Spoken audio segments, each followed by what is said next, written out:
All right, so nothing to ask from whatever we did. Yes, ma'am. Cultural parallels and cultural survivals. I told you the concept was given by E.B. Tyler, and E.B. Tyler can be called as the authority who defined what is culture, what are the dimensions of culture, and so on. And when he was saying that how anthropology or sociology, because those days both the disciplines are almost overlapping. So he was saying while studying anthropology or sociology, when we are looking at culture of any given society, we should focus at two things. A, that how this culture of a particular society is similar to other cultures. And that will help us to establish that most of the cultures are nothing but geographical adaptation. Because it is highly unlikely that someone from Siberia and someone from Canada those days would have been in contact of each other. But if they have similarities, that simply means cultures are nothing but climatic adaptation over a period of time. So, though later on, this theory has been also used in psychology. That is called psychic unity of mankind. If I throw this, you have two different type of approach. In the similar situation, we behave similarly. This is called psychic unity of mankind. Look at your spontaneous behavior. So culture is nothing but a spontaneous behavior over a period of time through hit and trial, which they learn, whatever their climatic conditions are, whatever the situations are. On that basis, they adopt their culture. So this is what is called psychic unity of mankind. If you know this term, it may not harm you because these days, those who are talking about that we all are one, we all are same, from Deepak Chopra to these kind of people, when obviously and they may have logic in what they are saying. So they believe that we all think the same because we all are actually one, might be looking different.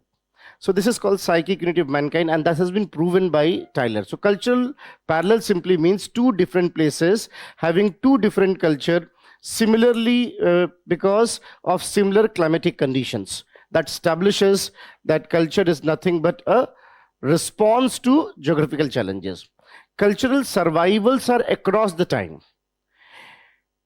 In the same society, something was important in the past, might not be that important, but over a period of time, as it became our identity, we are still continuing with it. Such things are called cultural survivals. Like I told you that if you see in our society, there are many things which seems very unscientific, that why we are doing it. Very unscientific, yet we are doing it because maybe in the past that was significant. That is what is called cultural survival. In fact, one more thing I would like to add as this question has come. Whenever you analyze anything, culture, or let's say any institution, it should be viewed in the spatio-temporal sense. I'm using a fancy word, spatio-temporal. Spatio-temporal means at the same time at different spaces, and temporal means at the same place over a period of time. So if you see culture, culture should be viewed that every culture is geographical adaptation, and as the geography and natural challenges are changing, culture should change. And that's why a little later we'll talk about, though, I had given some hint here that if culture is not accepting changes, then culture becomes orthodoxial. And that is something which impediments growth. This question they have asked in your GS, that what if in the name of culture, growth is impeded. So it should not be impeded, it should not be jeopardized just because we got stuck to culture. Culture is bound to change. And changing culture does not mean that it got diluted. That's another problem we should understand. Every generation is bound to say to the next generation that you have ruined the culture. And that is happening since Aristotle's time. Why? Because they're not understanding that the context has changed. Even I remember when I was kid, we went to see that movie, DDLG. Shah Rukh was the new cult for us now. You know, those check shirts and these kind of things. We were thoroughly enjoying the movie. Parents were worried. Because in that movie, the mother herself was saying to the daughter to elope with the boy. She was giving her jewelries and all that. You elope with the boy, you run away with the boy. And my parents, they were worried, what kind of movie is this? This will be detrimental to the kids. And the exactly same thing happened to me when I went to see the movie Befikre. I was wondering, what kind of movie is this? This will change the whole mindset of the people. I realize, okay, now I'm on the other side of the age. This is what we call generation gap. Generation gap happens because we don't understand that culture should adapt, will be adapting over a period of time with a new set of challenges. So when someone is saying Jangan this way and someone is saying Jangan in jazz, that does not mean, if someone is rapping Jangan, that does not mean that fellow is less patriotic. Don't have this misconfusion. His approach got changed. So cultures do change, they don't get diluted. So that's how cultural survival tells us there are certain things very important, and that's why they have not diluted yet. So with the help of these things, we can understand what is culture, why it emerged, why it is changing, and so and so. Fine. So this was the contribution of E.B. Tyler, and with the help of these kind of analysis, he identified that how various institutions like family, marriage, religion, inequalities, that has emerged. Yes, what else? Yes. Macro sociology is based on nomothetic. Yes, it is based on nomothetic, and micro is based on idiographic. Yes, ma'am, you're saying something. Culture is? Cultural survival, I told you that example other day that somebody is wearing sherwani, having sword, riding horse on the most important day, which I told if it's not lucky, won't wear again. Isn't it? You're risking your life by riding horse, and as you don't know how to ride the horse. Why you're doing so? Because maybe in the past, riding horse, wearing that kind of attire, sword, these things were very important. In fact, in the weddings, in the important days of families, festivals and all, you will see many things of the past are being worshipped. I don't know whether you're knowing that mortar grinder or not, that older kind of grind, jisko silbatta bolte hain Hindi mein. So that mortar is still worshipped in the villages, in the festivals and all. Maybe it was important in the past. So everything, what was important in the past, seems almost of no use even today, still we are continuing with it. Maybe because this way we ensure the continuity.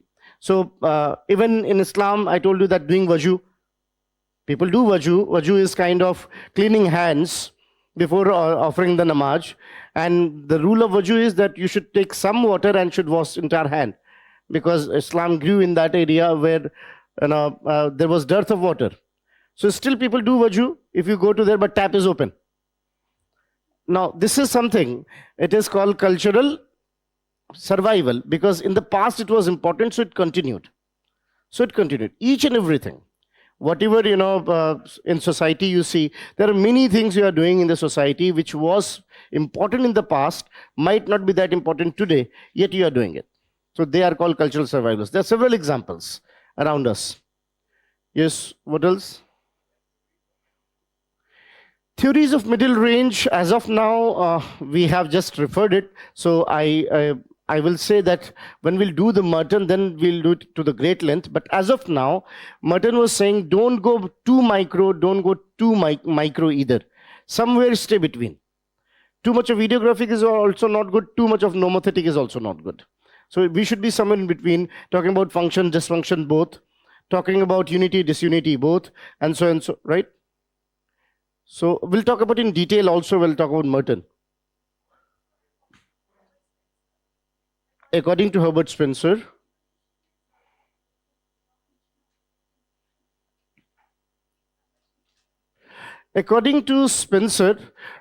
what Spencer is trying to define is called, what is evolution? What is evolution? That the things are getting different from each other. That's why I give the example from biology. So what happened, the unicellular organs, like amoeba, paramecium, they are one paramecium, another paramecium, both of them are similar cells, independent of each other. They can survive without help of each other, don't they?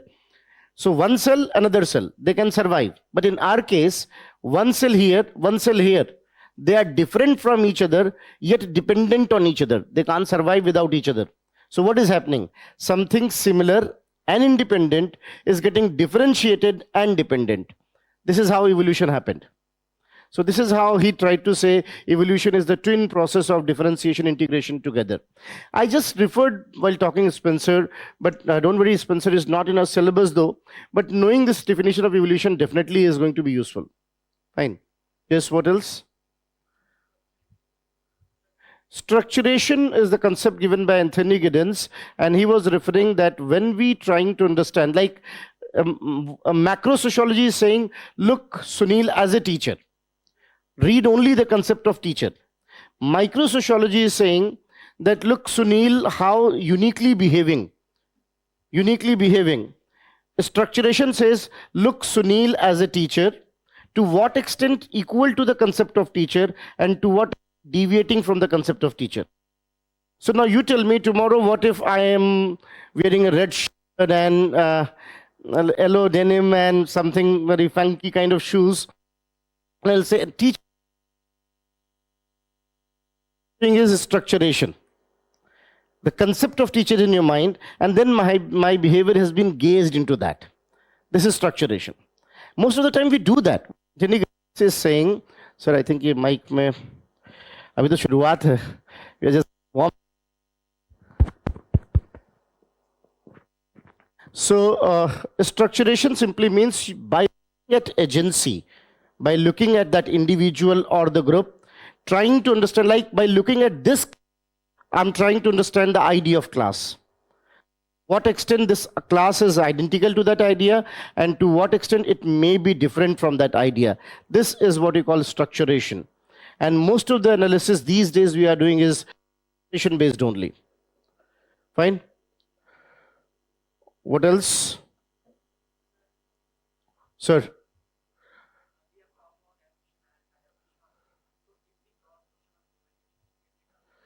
If we got questions on, we'll talk in detail, don't worry.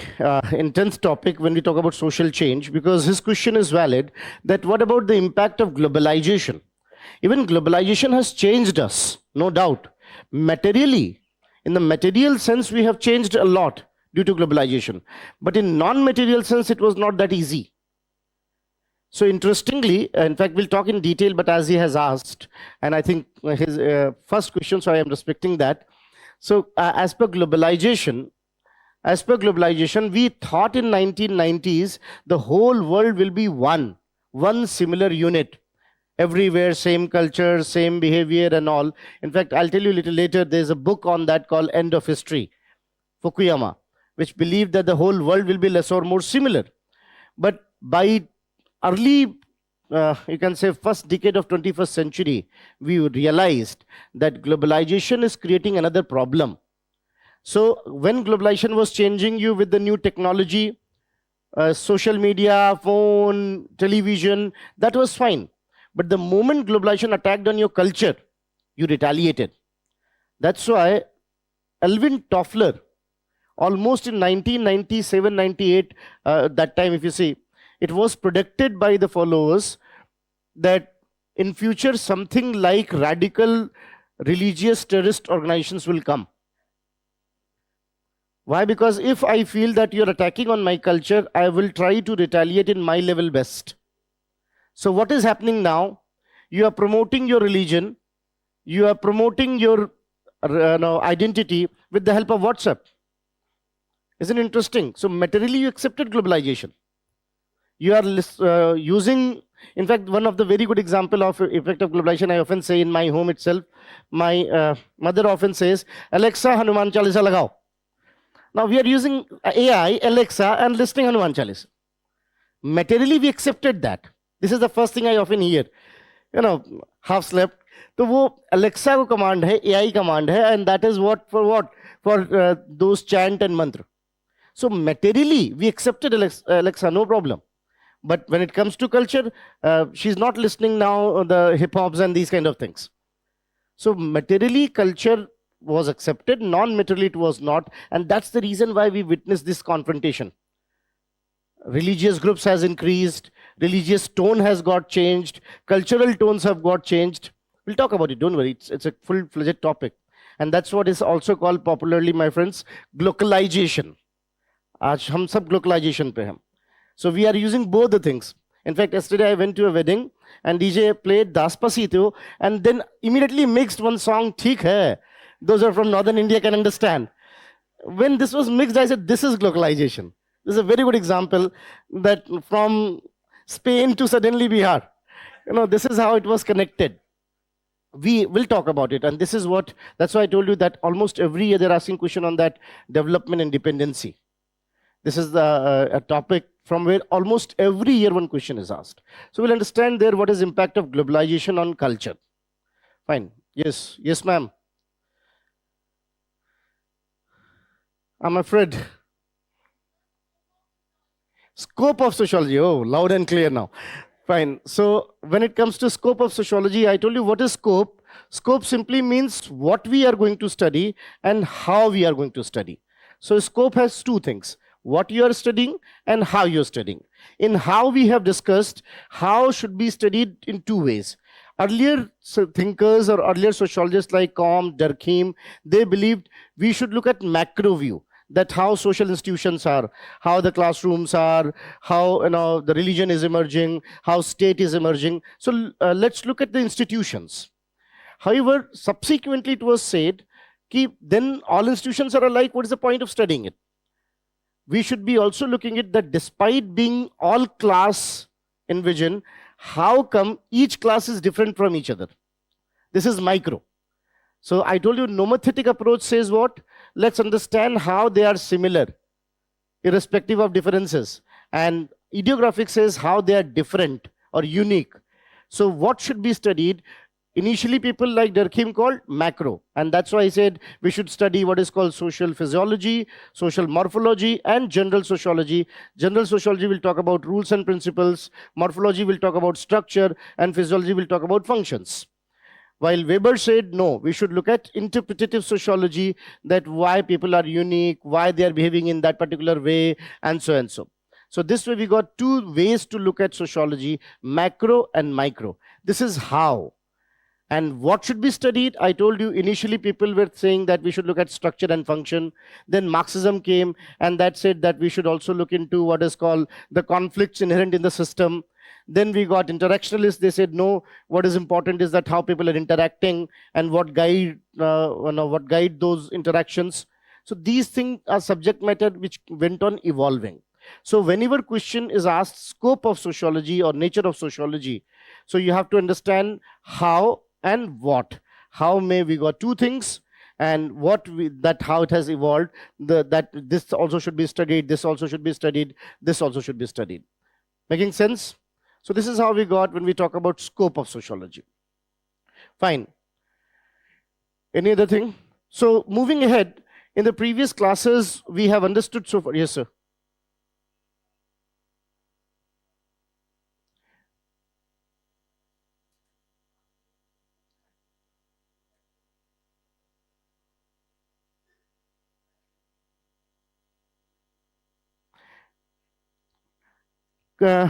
His question is for others also, that caste-based marriages are actually cultural survival, or it is just a tool to establish hegemony. I must say caste is a bit entangled thing, and saying one-linerly in the caste will not be good. But yes, but I'm happy that you thought this way. This is interesting that somebody thought this way, that to some extent caste-based marriages continuing is definitely cultural survival, because initially society was divided into caste and each caste was having its own independence, and that's why within the caste what we call intra-caste marriages were allowed only. Subsequently we have seen inter-caste marriages also have started, especially after constitution formed, and many of the states and now the central government also is promoting it. Just for information, in intercaste marriages, central government provides 10 lakh rupees to the couple if they're having intercaste marriage. बहुत खुश होने की जरूरत नहीं, तुरंत नहीं मिलेगा. It will take time. No, आप सोचोगे अच्छा ये तो फिर instant तरीका हो गया. You will get, there are some TNC applies, terms and conditions. Bihar gives, I think, 2.5 lakh. Different states are providing money and necessary safeguard, just to make sure that these kind of things should go away. So if I see from the constitutional point of view, it seems caste-based marriages are now cultural survival. right? If I see from the constitutional morality. But on the other hand, caste is definitely one of the tool of hegemony also. Hegemony means dominance, establishing your dominance. Caste is a tool of establishing hegemony and dominance, and that is why denouncing caste based marriages or not allowing it or promoting honor killings, all that clearly signifies that yes, it is also a tool of hegemony. No doubt about it. But from the constitution side, it seems now survival, cultural survivals. Fine? Good. What? So moving ahead, we have talked about so far that what is when we say sociology, how sociology has emerged on the advent of social change in Europe and the advent of modernity, how various discipline came, and how this renaissance, enlightenment and changes has finally led to the emergence of sociology. We also have seen that this renaissance was not only confined to Europe. In fact, we got its American counterpart, its Indian counterpart. In the American counterpart, I told you that how we got Emerson, who talked about what you can say, self-reliance. Self-reliance and promotion of individualism. Then I told you that how we got various other writers of Through, who talked about civil disobedience and resistance to injustice. Then we got very significantly American literature part, where we got Hawthorne when wrote that famous The Scarlet Letter, which is considered to be one of the examples of American Renaissance. Formation of Capitol building. These are the examples telling that how USA was also witnessing Renaissance almost to the similar lines. And India also has its own historical parallel when people like Raja Ram Mohan Roy, Jyotirao Phule, and others were talking about that how the society is suppressed on the religious lines, and by scientific temperament only it can be upgraded. So this way, India also was having its own Renaissance. So each and every country got its own tone of Renaissance. And I told you very importantly that this modernity was guided by 5 basic things, as TB Matubor highlighted, which was visible in India also, which was visible in USA also. So hypothetically speaking, if they ask a question, which will be highly unlikely though, but if they ask a question that American Renaissance and the rise of sociology, then you have to say that how all the 5 features of TB Baltimore of modernity was found in American Renaissance also. So this is how we got when we talk about how emergence of sociology. Then I told you the scope of the subject, and in between we also talked about some of the thinkers here and there. They are the pioneer contributors. So like what Comte had said, what has been the contribution of what you can say Saint-Simon, what Herbert Spencer had said, E.B. Tyler had said, and so on. And then we move towards what is scope of the subject.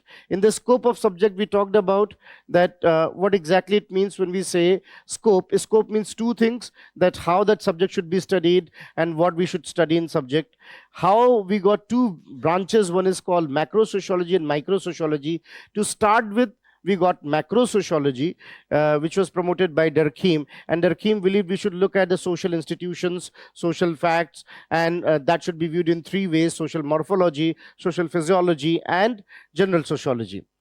Even Comte also believed into that only, that we should look at macro view. On the contrary, a little later when anti-positivists came like Weber, they said we should also follow micro views. Micro view says that how they are unique. So there should be ideographic approach, not nomethetic approach. Macro is also called synthetic, and ideographic is also called formalistic, because when we go ideographic, we use what's called formal methodologies. That's how the term formalistic came up. So ideographic, whether you call it nomethetic approach, whether you call synthetic approach or macro sociology, they are referring to the same thing. Whether you call it ideographic approach, whether you call it micro sociology, or whether you call it formalistic, they are referring the same. So that's how we got 2 clubs. However, they were synthesized by many people, especially Merton said that there should be theories of middle range. Then very importantly, you can skip Merton, but do not skip Anthony Giddens, who said that actual subject matter of sociology should be structuration. In the Indian context, Andre Bete said the same thing. He also believed too much of polarity in approach is not good. We should try to understand that how Sunil as a teacher, and then why Sunil as a teacher is differentiating. So take both the things, and this way you can conclude that macro sociology and micro sociology are not contradictory, they are rather complementary. Look, I'm deliberately trying and revising the things because I want you to inculcate this habit. कि हर class से पहले अगर आप 10 minute भी इसको revise कर लोगे तो job will be done, and revision is the key. जितना आप रिवाइज करते हो उतना you will see the clarity is coming. Now, the next thing, as I told you, the scope of subject. So I think we have written up to this much. We have to see the evolution of. So how we have written, what should be studied is yet to be written. पहले उसको लिख लेते फिर आगे बढ़ेंगे. That will be better. So now you can give a heading kind of thing within the scope of sociology. Uh, so I repeat again, when we say scope of sociology or nature of sociology, उसमें क्या क्या लिखेंगे? You will talk about macro versus micro and what is evolution part. Now, depending upon the availability of time and space and the words, you have to squeeze it or you have to elaborate it. Now, you can write that the evolution of, you can give heading, evolution of subject matter / scope of sociology. Evolution of subject matter, evolution of subject matter / scope of sociology. जो भी बोलना चाहे, subject matter or scope of sociology. In its initial phase, I'm going to say in point wise. Each point will talk about one phase. In its initial phase, when Comte started sociology, in its initial phase, when Comte started sociology, in its initial phase, when Comte started sociology, Comte याद है ना? All right, fine. Comte started sociology. The approach was largely evolutionary. The approach was largely evolutionary. Evolutionary. With the focus to identify, with the focus to identify, with the focus to identify emergence of various social institutions, emergence of various social institutions, emergence of various social institutions, their continuity and change. Remember social static and dynamic, their continuity and change. Their continuity and change. During this phase, during this phase,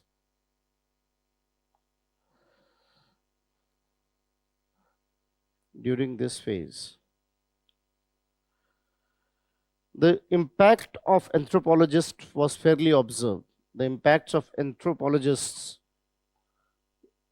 the impact of anthropologists was fairly observed. Fairly observed. Next paragraph. With the approach of Durkheim,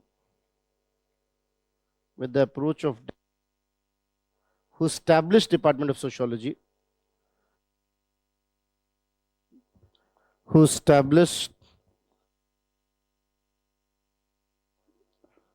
Department of Sociology, structural functionalism got promoted. Structural functionalism got structural functionalism got promoted. Structural functionalism. I hope I'm audible to all of you. आवाज आ रही है ना? Structural functionalism was promoted. In bracket, if you want, you can write like, in bracket, social morphology and social physiology, isn't it? Structure की बात भी हो रही, function की बात भी हो रही. Structural functionalism was promoted. Structural functionalism was promoted. This approach, which was initially macro,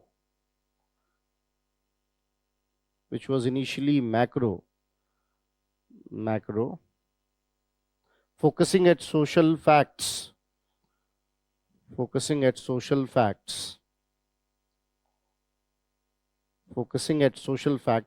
initially also got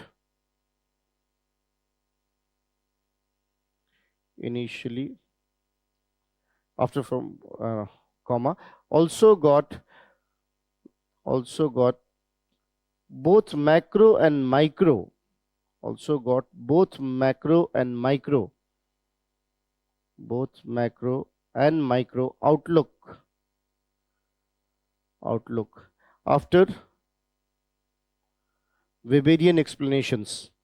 Weber's explanation or Weberian, Weberian, Weberian explanations. ये बात अभी जो हम लिख रहे हैं evolution को, जब when we will be done with thinkers, तब आप इसको और पढ़ोगे तो और मजा आएगा, because then you will be knowing each and everything कि what has happened with the Weberian explanations. Weber started using both macro and micro then. Talcott Parsons added Talcott Parsons. In fact, there's a reason why these names has been picked up. Talcott Parsons, Talcott,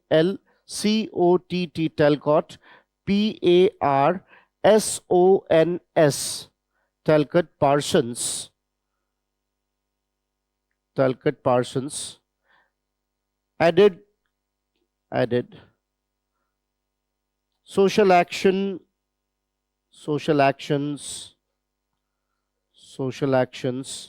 and social system as a subject matter. Social actions and social system as a subject matter. In fact अगर आप नितिन सानवान पढ़ोगे तो आपको ये सारी बात एक paragraph में लिखी दिखेगी, एक लाइन में सिर्फ.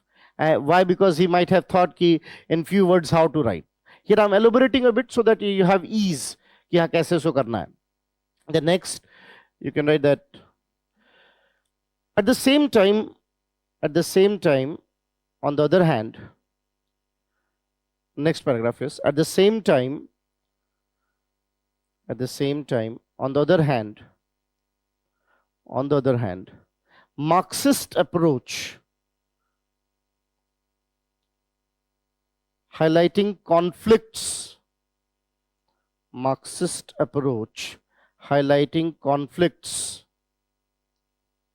as source of change.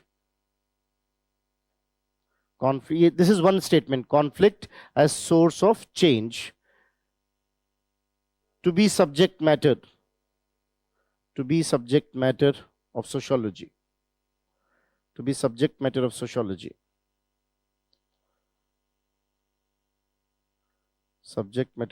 sociology.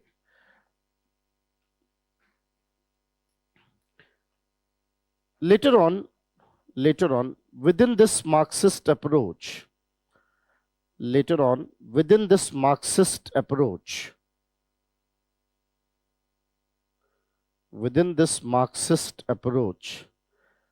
cultural Marxism.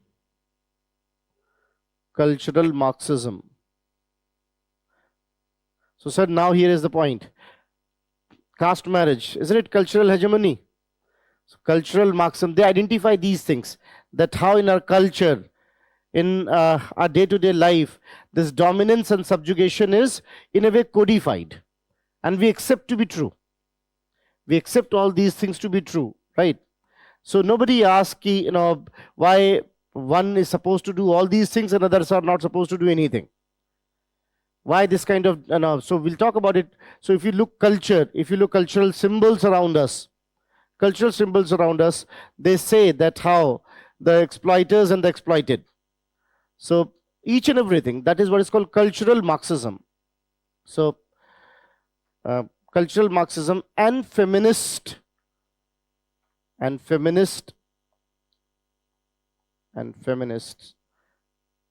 approach. Feminist approaches were added.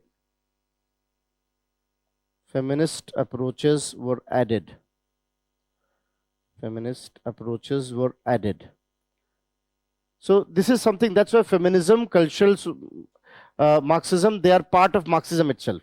So when I'll do Karl Marx, after finishing Karl Marx and doing the critical evaluation, we'll take a quick reference of feminism also, and we'll take a quick reference of that how this cultural Marxism is there.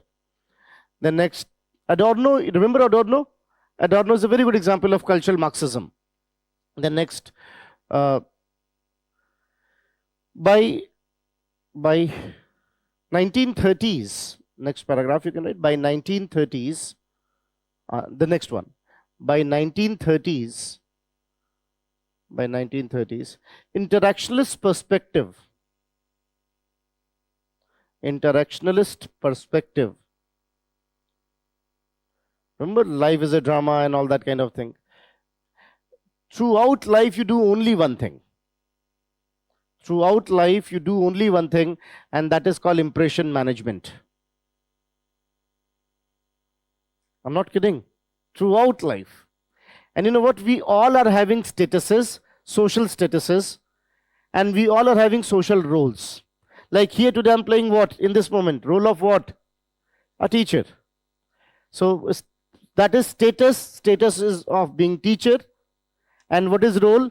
That as a teacher, how should I behave? And that's why outside I'm not teacher. Please don't treat me as a teacher there. Outside I'm Sunil, maybe playing the role of friend, maybe, because obviously I don't talk to my friends this way. They will throw me out. In our friend group, I also talk the way other friends talk. Now don't think it's hypocrisy that class में तो बड़ी बड़ी बातें कर रहे थे, यहाँ कैसे बोल रहे? It's simple because we are in different roles. We are in different roles. This time my role is what? Role of a teacher. There might be role of a friend. Role of a friend. So each one is actually having set of statuses. So status of a teacher, status of a friend, status of a father, status of a husband, status of a son, and so on and so forth. We all are into these statuses. And each status have various roles, not just one. Like as a teacher, my role towards you is different. My role towards management is different. My role towards staff is different. And these many statuses, these many roles is what my life is. Is what my life is. And you know what? What if these statuses and roles are having conflict within them? This is what you call in your syllabus, you have that topic in fourth paper. This is what you call ethical dilemmas. So I'm teacher, and let's say I'm invigilator, and I'm also a friend. As an invigilator, I should be strict. As a friend, I should be helping. This is ethical dilemma. Ethical dilemma. One of the common thing you'll see is your CM is visiting. You might have heard this very cliche example. Your CM is visiting your district magistrate, and it's your wife's birthday also. अब क्या करेंगे? Ethical dilemma. Two roles are conflicting to each other. These are the ethical dilemmas. And there are ways just by understanding, prioritizing the role or accommodating the roles. आप district magistrate हो तो आपके पास 2-3 option है. You can prioritize the role, my role as district magistrate is more important than role as a husband or wife. That's prioritization. Or you can accommodate it also. You can take your wife along with and can say, obviously to Chief Minister ki said as it was her birthday, that's why. And maybe obviously Chief Minister will greet also. It will be a gala time birthday then. So it depends on the situation. And that's why some people always have a solution. And this is what I must say, though I'm you can say application of the sociology. If you understand its role, don't be serious about it. So that's what Joker says, no, why so serious? It's just a role. It's just a role. So once I'm outside the class and I'm listening song, I should not be, "Arey bachche kya sochenge batao." Why should I bother? Your problem? Your problem, not mine. Isn't it? So I'm not in that role, abhi. You want to be in the role of student in a metro, your problem, not mine. Making sense? This clarity helps you not to carry baggages. There are people, they carry all the baggages all the time. All the baggages, non-understanding, it's just a role, full stop. So that's how we'll talk a little about it. We'll talk about, in fact, and all roles are also guided by reference groups. That's why in your syllabus, meticulously, each of the school is, that's why मैंने अभी थोड़ी देर पहले आपसे कहा कि इसको आपको तब और मजा आएगा पढ़ने में when you will read this evolution after doing the thinkers. Okay, this is how it has happened. So deliberately they had picked up one topic in your syllabus called reference group. They will understand that why reference group matter and so, and how it determines a lot of things. So this is how, what you have written? perspective also, interactionalist perspective also became part of sociological inquiries, became part of sociological inquiries. Sociological inquiries. This is where we got many people, those started by George Herbert Mead, but then many other joined in this. By 1960s, by 1960s, by 1960s, by 1960s, various approaches started synthesizing. Various approaches started synthesizing, like structural Marxism,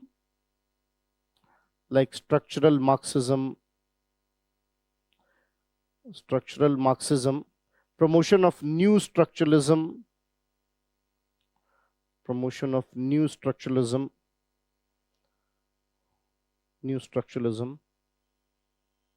In fact, in new structuralism, we have one very important name, Michael Foucault. F-O-C-A-U-L-T. Michael Foucault. So Michael Foucault, scholars Foucault though, Michael Foucault. And if you want to add Derrida, अभी लेकिन इस पे बहुत परेशान होने की जरूरत नहीं, they will naturally come in your discussion. D-E-R-R-I-D-A, Derrida, Michael Foucault, Derrida, etc. Also promoted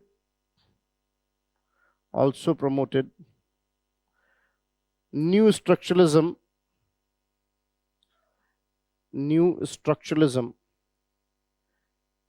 in interdisciplinary ways.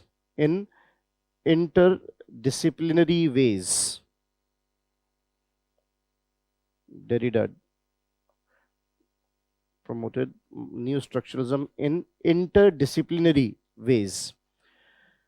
When I say interdisciplinary, what does it mean? That now disciplines were coming together, joining each other, like public policy came up as synthesis of political science and sociology. Developmental economics was coming. So various such kind of disciplines started coming up. And this is how we got, if you know, last year's Nobel Prize of Economics has been given to one fellow who wrote a book, Why Nations Fail. So David Ashmoglu wrote that book called Why Nations Fail. Now this book talks about that what are those social reasons responsible for political breakdown, economic breakdown of the system. So this is where synthesis is going on now. Now most of them are what? Most of them are interdisciplinary in nature. Like Ramchandra Guha is a classical example. What deadly combination hota hai? Studied economics and sociology and writing history. And his understanding of economics and sociology makes his history write-up much better than others. One of the reasons of popularity. So interdisciplinary approach is something which is now prioritized. In fact, just for the records, new education policy also promotes interdisciplinary approach in higher education now. So we are knowing each disciplines all these disciplines are what? Together they can explain the reality in much better way. So initially, the scope was that only we should confine here. The rest is not my subject matter. Now we say no. Let's go as far we can go, even if other disciplines' help is needed.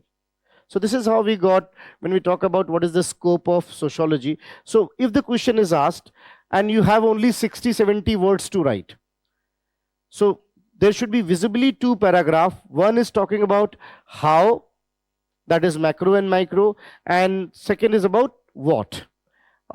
So in what, at least say evolutionary, say structural functionalism, say Marxism, say interactionalist approach, and the postmodern theories. These names must be appearing. You may say in few words, you may make a chart, whatever. So this is how we got. Agar aapke paas sirf 20 words honge, to give more focus on how than what. Because scope actually talks more about what than how than what. So how is more important here? Ki macro versus micro hona chahiye and so. Making sense? Yes, sir. Structure simply means, what is structure? Let's say, if we say structure, structure simply means anything having a recurring pattern is called structure. Structure का मतलब कोई भी चीज जिसकी एक recurring pattern हो, बार बार वही चीज वही पैटर्न दिखाई पड़ रहा हो. Like when we say classroom, there is a recurring pattern. Chairs है, टीचर है, बोर्ड है, these kind of setups are. So anything having recurring pattern is called structure. Fine. Where? In which? अब इस पे आएंगे, अब इस पे और पहले मार्क्सिज्म समझेंगे, then it will be more visible that how structural Marxism is there. Fine. Yes, that's why I said this entire write-up which we have written abhi just now will be more interesting once you have done the thinkers. Fine. So this is in a way summary of whatever thinkers has evolved in sociology and whatever their contributions are. Fine. All right, so this is how we got, so when we say structure, I hope it's clear to you. Structure means what? Recurring pattern of anything is called structure. अच्छा, did you notice one thing? आपके बैठने में भी एक pattern है. Less और मोर आप वहीं बैठे हो जहां पे पिछली क्लास में बैठे थे. Interestingly I can tell you from here कि किसने किसने क्या पोजीशन बदली है, कितना डिविएशन है. इवन डिविएशन भी बहुत नॉमिनल है. लेस और मोर इसी 2-3 चेयर में आप ऑसिलेट कर रहे हो. It is interesting. So there is a pattern even in your sitting. So next time if I know who, if I want to talk to you, I know where I should sit. Isn't it? Next, everything has a pattern. In fact, ये आगे चल के हम इस पर थोड़ी सी बात करेंगे. We'll talk about Parsons and all. You might have heard his name. His name is John Nash. Game theory. हर चीज में पैटर्न होता है, और वो पैटर्न दिख जाए तो you can expect the behavior. How people are, how they behave, and so. So this is how we got when it comes to how, what is structure? Simply recurring pattern is what you call structure. Then next thing in your syllabus is within this second topic. So first topic is clear to all of you, and please side by side keep doing the questions also, previous question paper. I'll discuss once the chapter is over. The first chapter, we'll discuss all the questions from first, second, third topic. But meanwhile, if you are doing that, will be also good. In the second topic, B topic, what was there? बल्कि टिक भी लगाते चलिएगा जो जो हो रहा है. B topic में what we have done, scope of sociology, and next thing is now comparison with other subjects. Now, in comparison with other subjects, what they expect that you should know how sociology and other humanity subjects. I told you, no. Achha, one thing here is going to be common then. Remember August Comte, if there are n number of disciplines, there should be n+1. So if sociology is here, other subjects may be interconnected because you know various subjects were there and it was consolidated into one. ये तब के लिए जब कुछ समझ में ना आए कि इस सब्जेक्ट में लिखना क्या, कुछ याद ही नहीं आ रहा, तो वहां पे कम से कम you will get 1.5 marks with this line कि there are n number of disciplines, that's how they are interconnected and so and so. वो भी कुछ तैयार रहना चाहिए ना, stepney kind of thing. So by the way, if you see that how sociology is connected with other disciplines, दो चीजें common दिखेंगी हर उसमें. Other disciplines are specific to something, while sociology is generic in the nature, which consolidates. In this, we'll talk about how sociology, economics, how sociology, political science, how sociology, history, how sociology, philosophy, how sociology and geography, how sociology and even anthropology, these subjects are interconnected. Now, when it comes to sociology and economics, sociology, I have my reasons to prioritize this. Sociology and economics, how they're interconnected. In fact, now that we have a complete discipline, again, whenever a question is asked that discipline between sociology and any other discipline X, what you have to identify first, what are subject matters, how they are similar, where they are different, how they are similar, and anything which is overlapping between them. And then you also must say, in the last, how interdisciplinary approaches are emerging out of it. How we got new things which are interdisciplinary outcome of both. Each humanity subject now collectively is creating another new subject coming up. So developmental economics is of sociology and economics.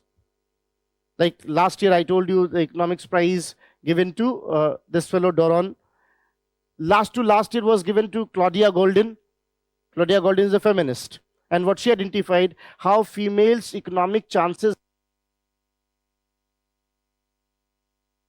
came, now they can earn when to give birth.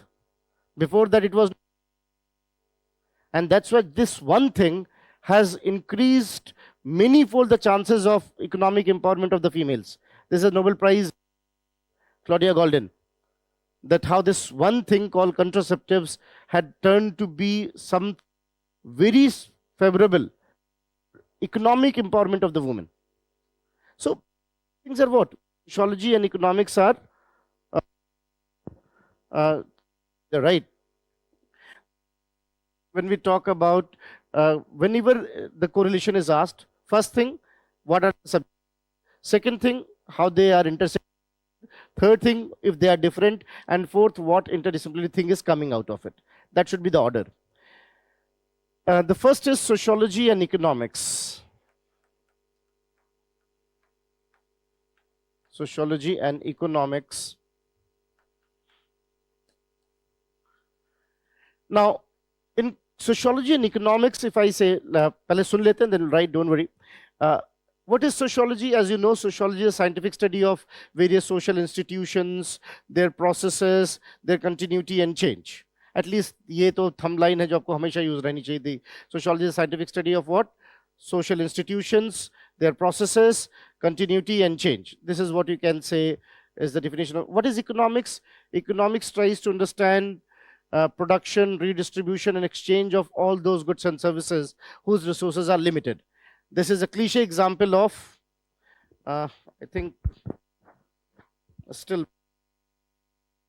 दूर जाने पे तो बिल्कुल ही आवाज नहीं आ रही. Hello, check 1 2 3.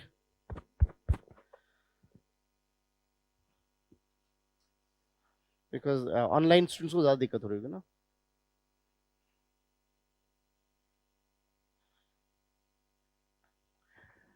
Fine. Shall I wait?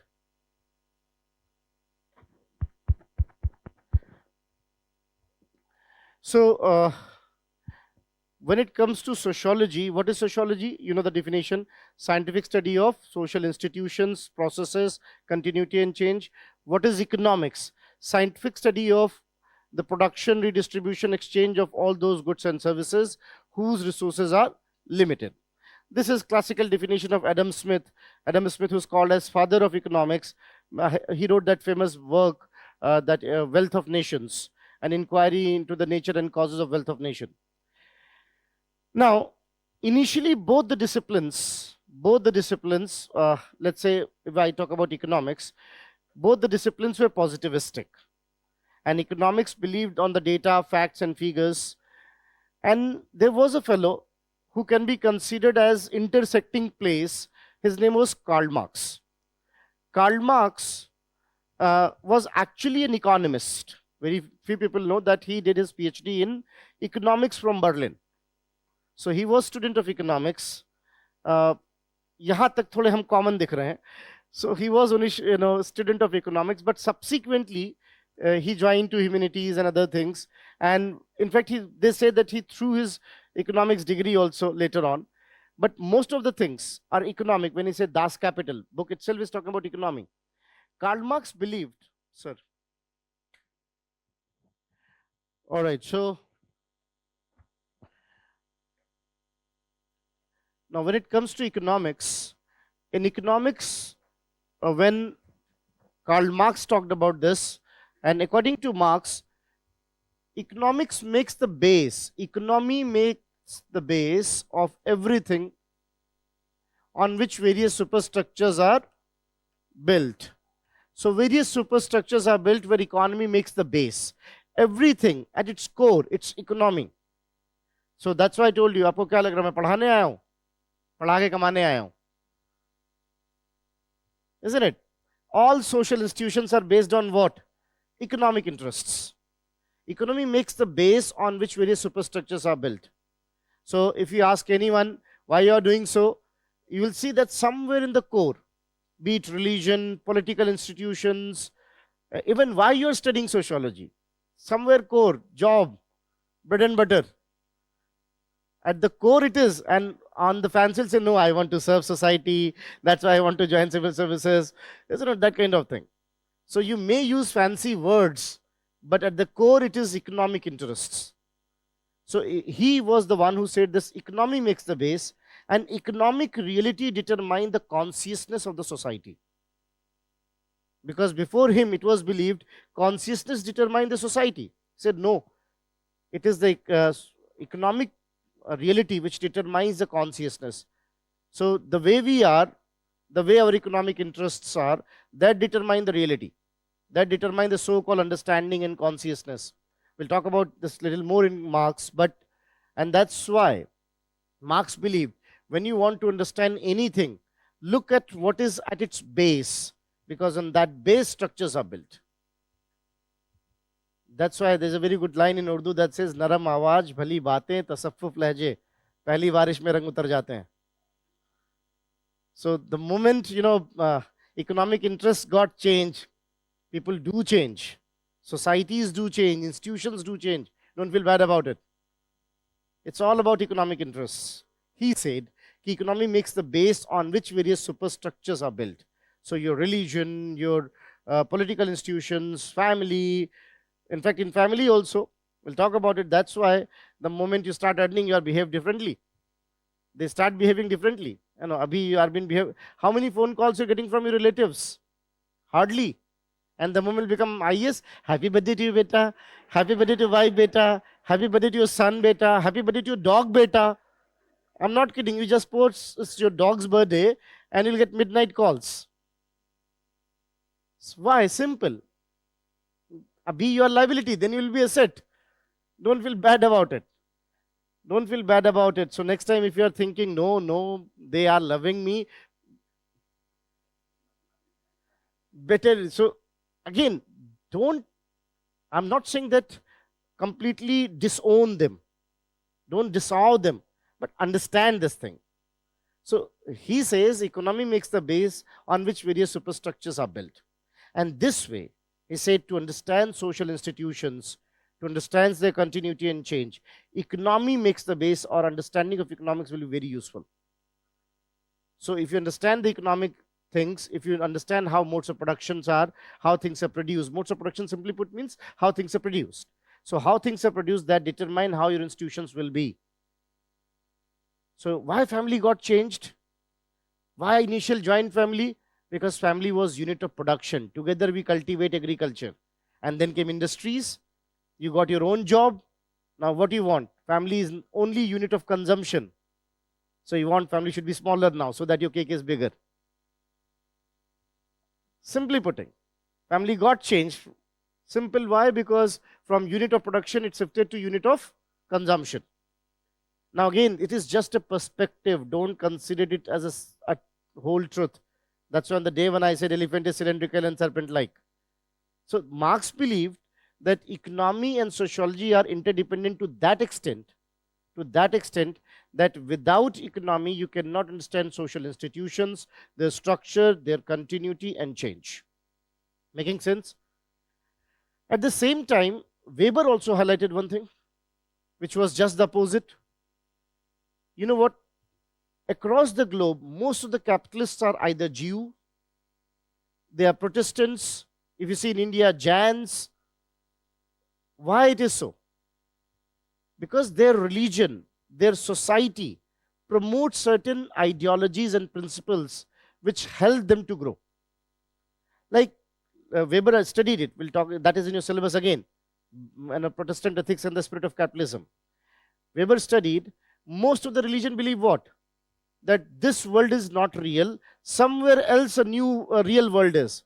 Swarg, Narak, heaven, hell, Jannat, Dojak, whatever you call it. So there is a reality somewhere else. This is just the illusion. Christianity says I am on this earth because of sin. So if I'm here as a sinner, why will work hard? I will try to make sure that God is forgiving me as soon as possible. in chanting more, doing more prayers, doing penance, and all these kind of things. But what if Protestant says, what is there in Jews? That no, God has sent you for the purpose. Do that with utmost sincerity. So if I am a Protestant, how will I think? No, God has sent me for a purpose, and that is to teach sociology to the student, and that too with utmost sincerity. And whatever money you are getting from that, treat it as God's gift, and should not be spent on the frugal, on what is called luxurious things, on having that kind of hedonistic life. So if I am working hard, teaching you good, getting more money, obviously if teaching good, number of students will increase, getting more money and not spending that money on hedonistic thing, what I will do with this money? Will invest somewhere. More money. Capitalism is growing. So Weber is saying something else. The societies or the social structure, their understanding of the reality, that determines what kind of economic activities will be there. In India, we were never after economic activities because our social philosophy was not like that. So this way, if you see that, Marx believed economic is very important, essential to understand social institutions. Weber believed social institutions are very important to understand how economic activities are. Both are saying just the opposite, but telling one thing, that how they intersect each other. So this way, we have this idea. In fact, similarly, I might have told this earlier also. This is one of my most favorite things. You know what? Sabse kamal kya hai in the classrooms? I have told you already, might have quoted in this class also. You know what is the most wonderful thing, and if I could say, the most beautiful thing in this class, कि मैं जो कुछ बोल रहा हूं उसको सही मान रहा हूं. Look at the trust you have.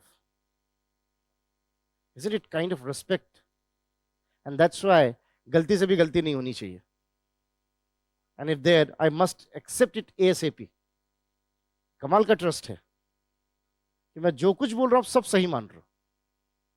This is called social capital.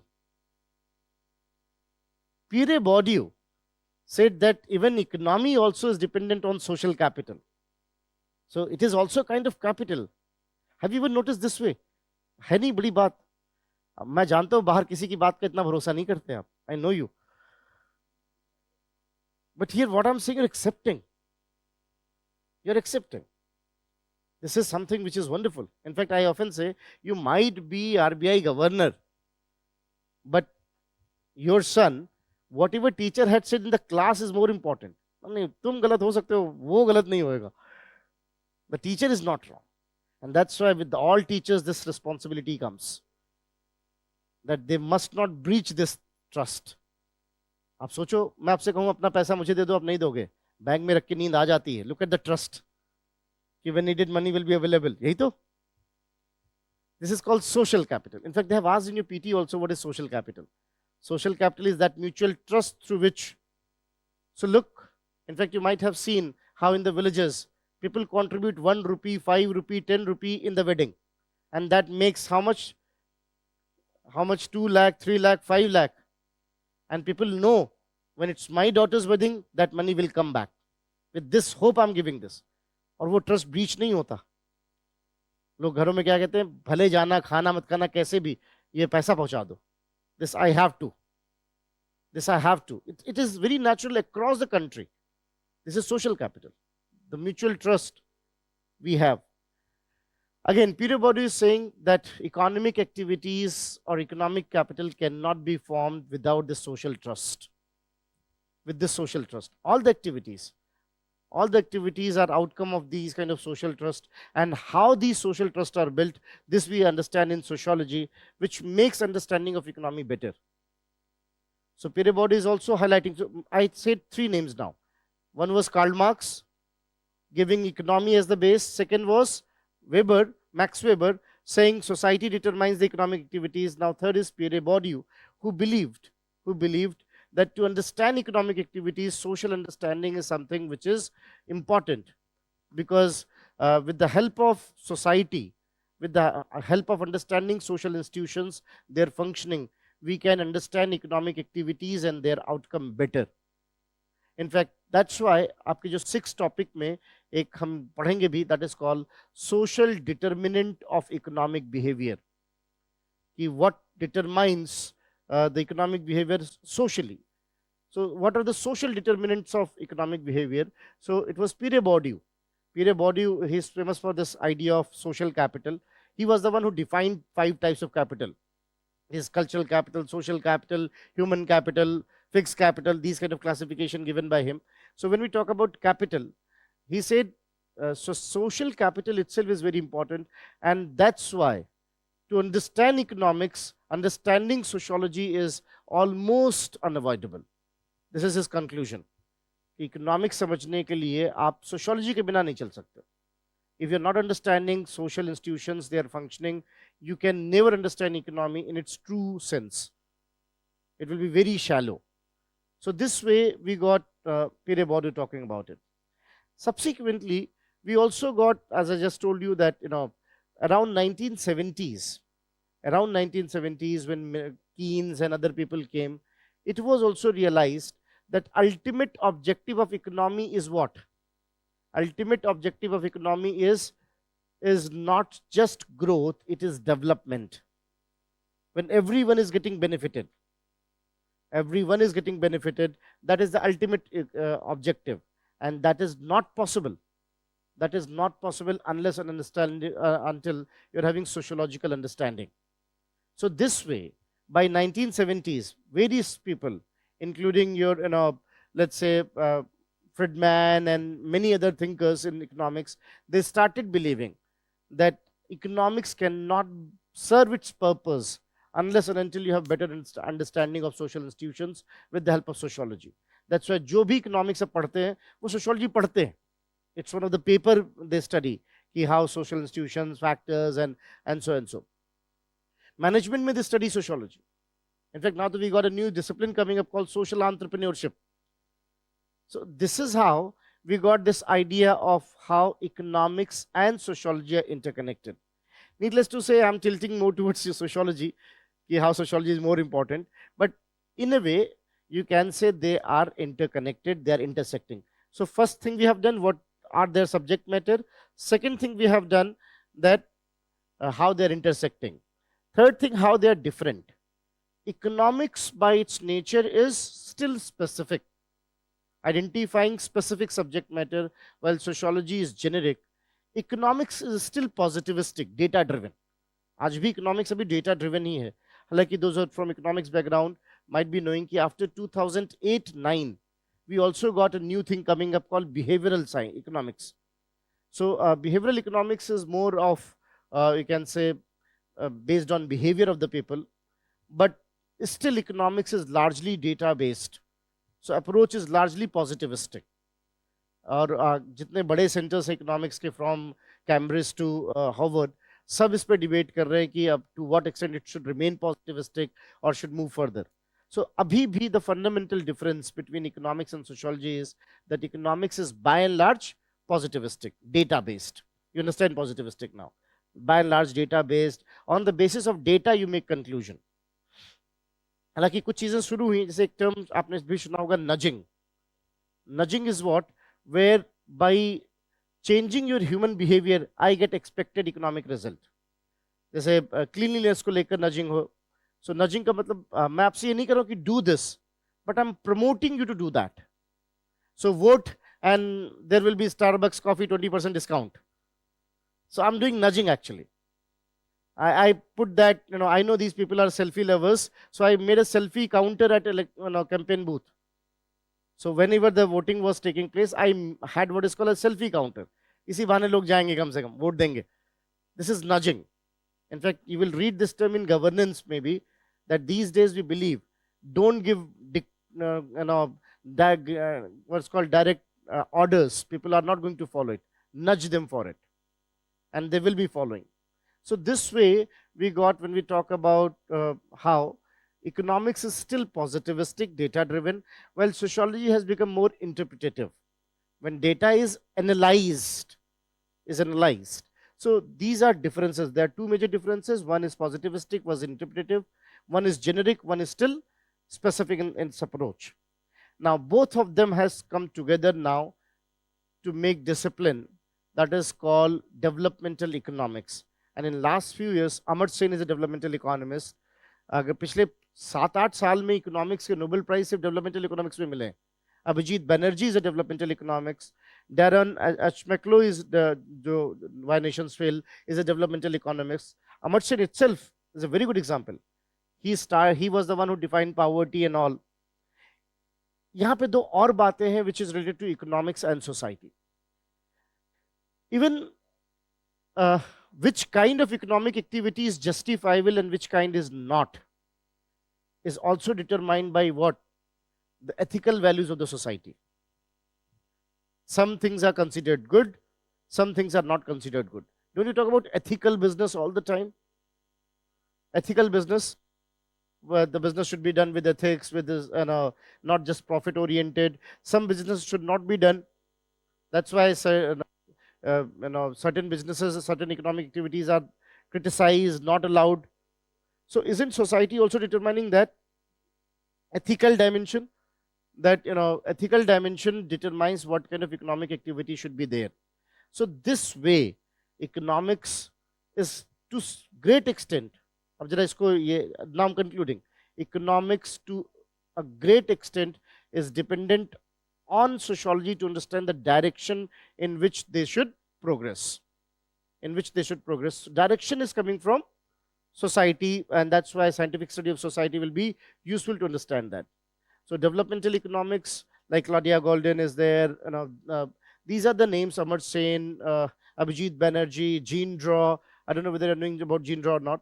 Jean Draw is again a developmental economist. These people are one who are studying society and helping in making those kind of economic policies, economic activities. अब यहाँ पे एक line में और बोल रहा हूँ, specially जो इकोनॉमिक्स जानते हैं उनके लिए ये यूजफुल हो सकती है. हम इसको लिखेंगे भी, एग्जाम में याद आया तो ठीक, नहीं आया तो ऐसे कोई बहुत दिक्कत नहीं होने वाली. For macro economics, sociology is imperative.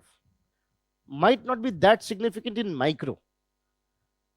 Macroeconomics talks about economics from this government point of view. And governments cannot make good economic policies and all that without better understanding of society. So that's how, when we talk about macroeconomics, sociology comes very close, and this is what is subject matter of developmental economics after 1970s. So this is how we got when we talk about how economics and sociology are interlinked. So I hope both the 5 things are ticked now. So first, what are their subject matters, how they're intersecting, how they're different, and how they're emerging into new disciplines. So this is how we got when we talk about sociology and economics. Making sense? Imperative means something unavoidable, something which is necessary in the process, right?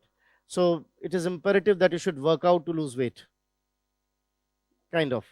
All right. So this is how it is imperative that you should work hard. Isn't it?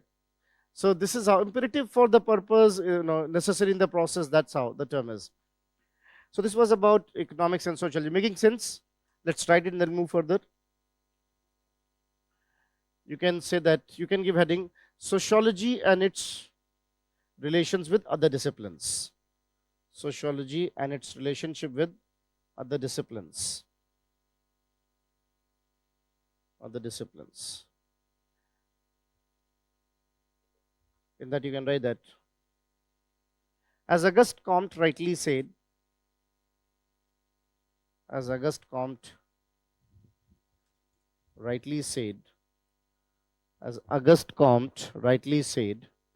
that sociology is scientific study of,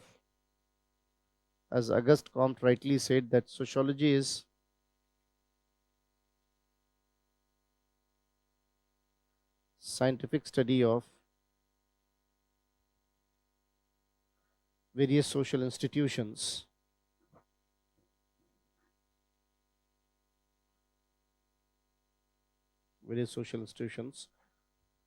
And if there are n number of disciplines, I know ये repeat हो रहा है लेकिन ठीक है.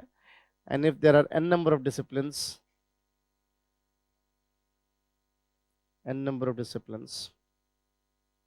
There should be another to consolidate them.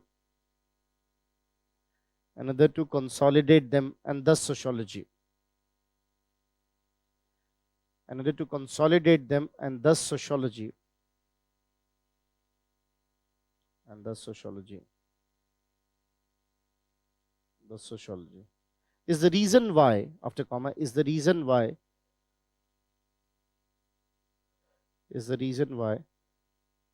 sociology intersects with other, is the reason why sociology intersects with other social sciences.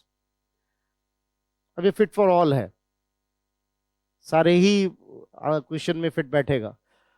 Is the reason why sociology intersects with other social sciences. क्योंकि generally तो सबकी बात करेगा ही कहीं ना कहीं, social sciences.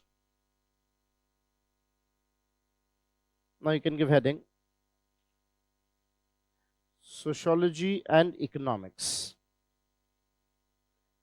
Sociology and economics. In this you can write that. While sociology is scientific study of institutions, while sociology is scientific study of social institutions,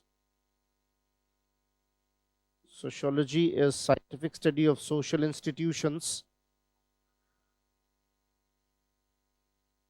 social processes, social institutions, social processes, their continuity and change. Their continuity and change. On the other hand,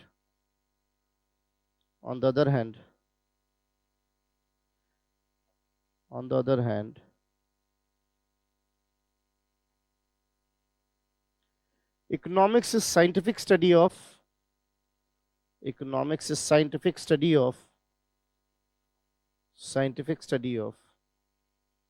production, exchange and redistribution. Production, exchange and redistribution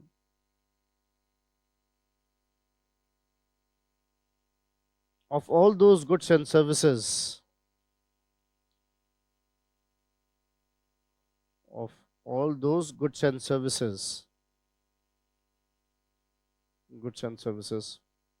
whose resources are limited.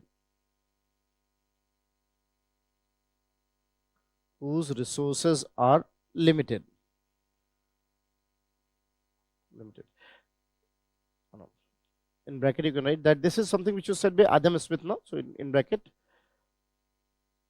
by Adam Smith.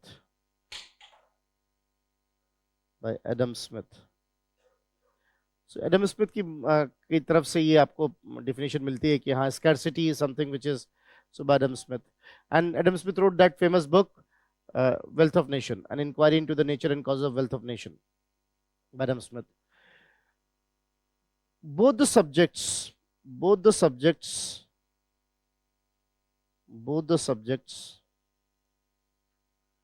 intersect each other in following ways. एक paragraph में एक चीज लिख रहे हैं, पहले में define कर रहे हैं, दूसरा में इंटरसेक्शन, फिर डिफरेंसेस, फिर how they are getting multidisciplinary. Both the subject intersect each other in following ways. First, according to Karl Marx, अभी हम 1-2 नहीं लिखेंगे, 1 पैराग्राफ में we can talk about. According to Karl Marx, economy makes the base. Economy makes the base on which various superstructures are built. Economy makes the base on which various superstructures are built.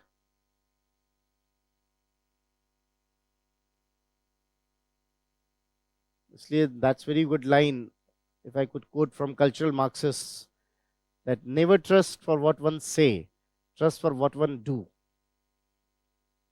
बातें तो सब अच्छी अच्छी करते हैं, isn't it? So कौन क्या कर रहा है उस पर जज करिए, नहीं ना कि कौन क्या कह रहा है. So this is how economy makes the base on which various superstructures are built. So for better understanding of society,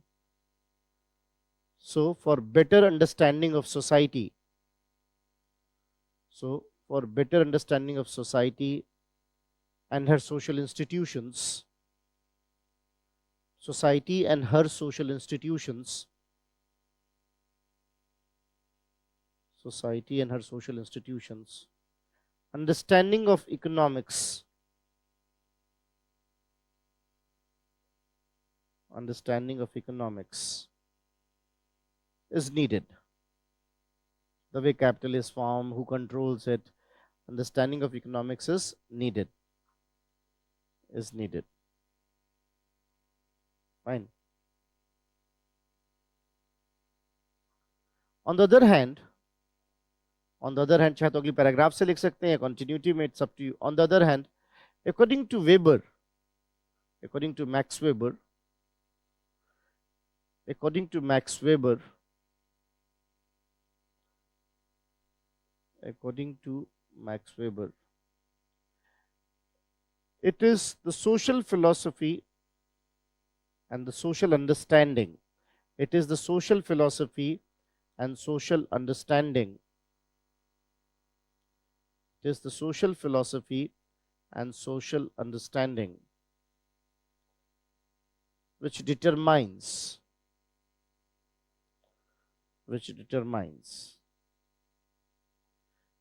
the acceptance of economic activities,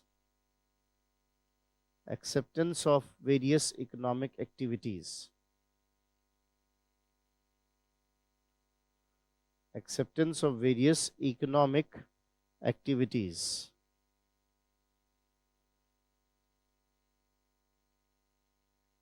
In his work, Protestant Ethic and the Spirit of Capitalism, in his work, Protestant Ethic, आपके syllabus में हमने लिखा भी होता, this is the name of the book, Protestant Ethic and the Spirit of Capitalism. Protestant Ethic and the Spirit of Capitalism. He found that the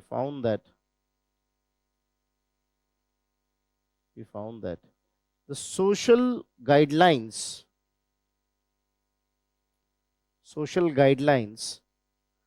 promoted capitalism in a few societies. Promoted capitalism in a few religious groups or societies, जो भी लिखना चाहे, in a few religious groups.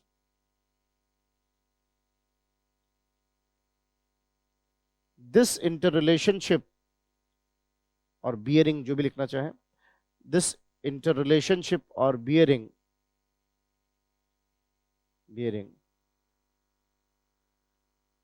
of economic activities on social values. Bearing, dependence ना, bearing बोलते हैं, B-E-A-R-I-N-G, bearing, और dependence जो भी लिखना चाहे, this interrelationship or bearing of economic activities and social values makes economics and sociology complementary.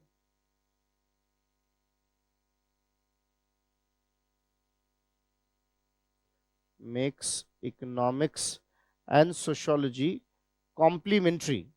They're helping each other. Complementary. Next, you can write that. Pierre Bourdieu, this is another name that you should know. Pierre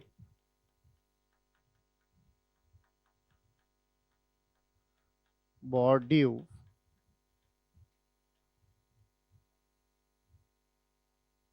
Pierre Bourdieu popularized the concept of EU, D-I-E-U. अच्छा. Pierre Bourdieu popularized the concept of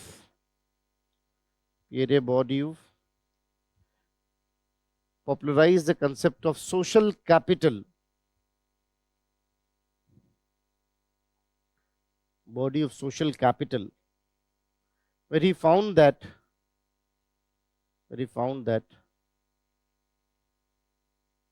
promotions of mutual trust,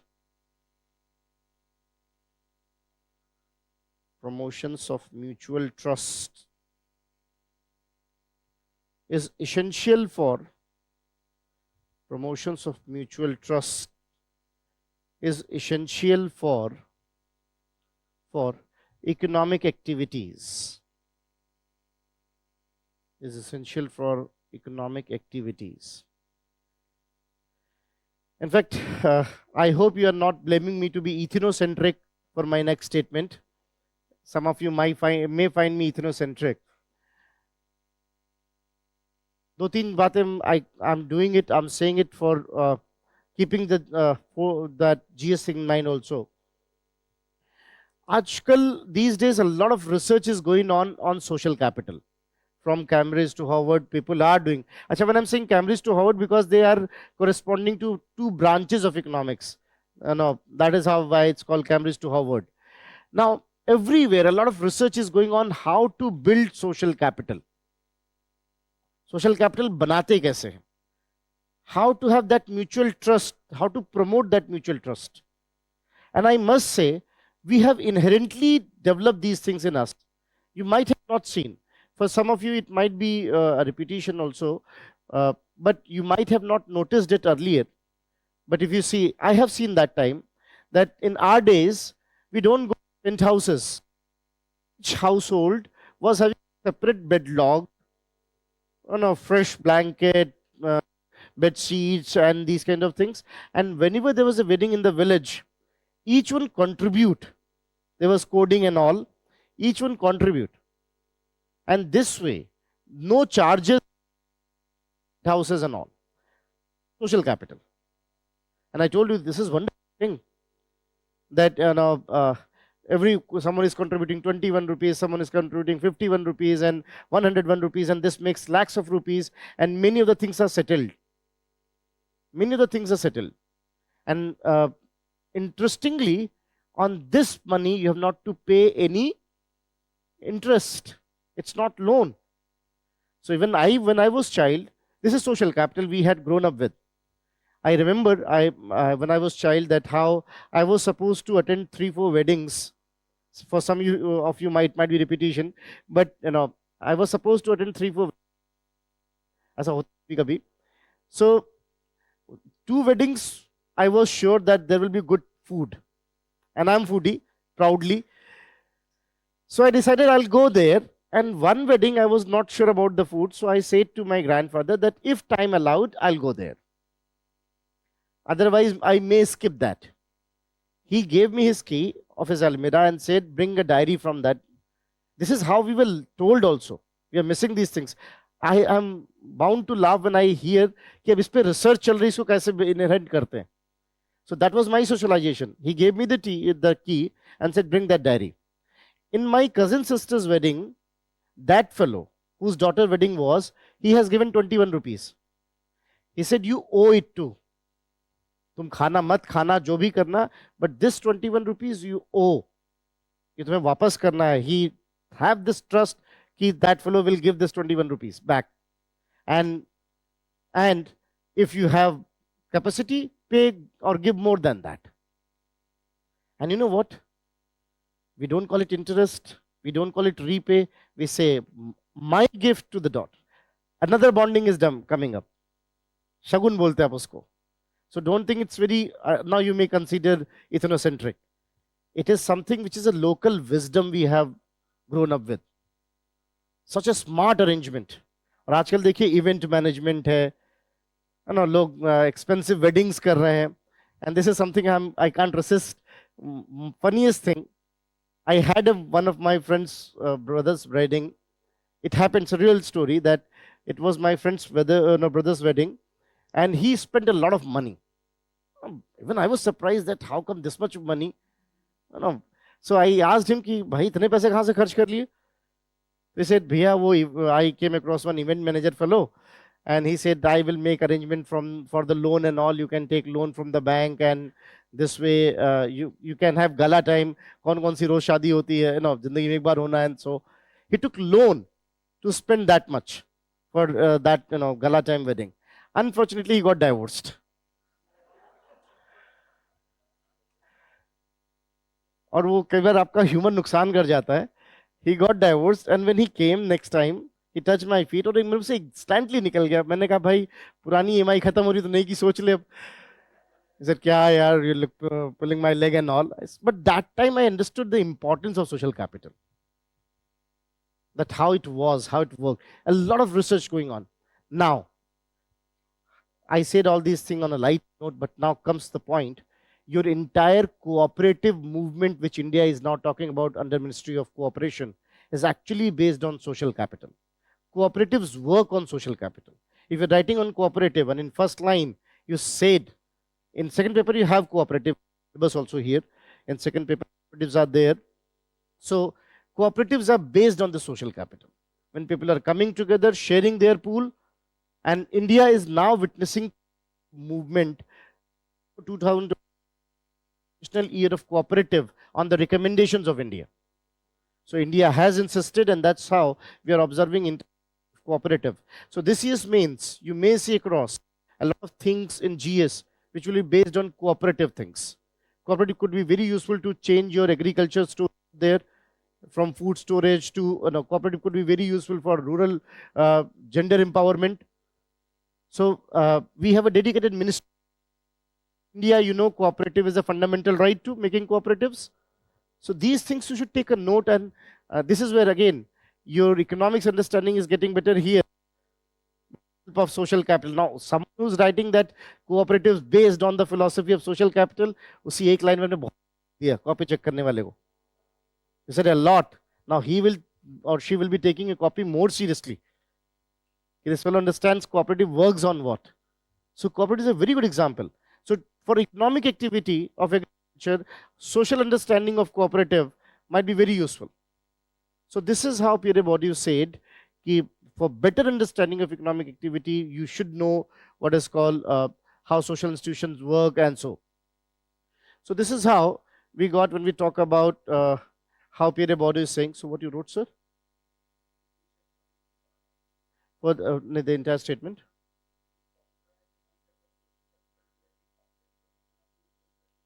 Is essential for promotion of mutual trusts is essential for economic activities and better understanding of social institutions and better understanding of social institutions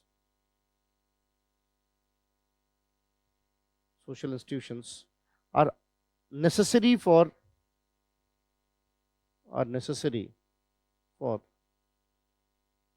better understanding of economic activities. Necessary for better understanding of economic activities. Additionally,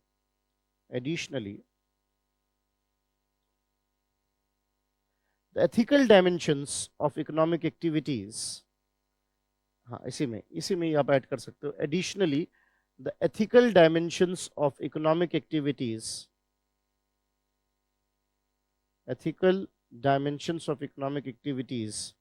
are also decided by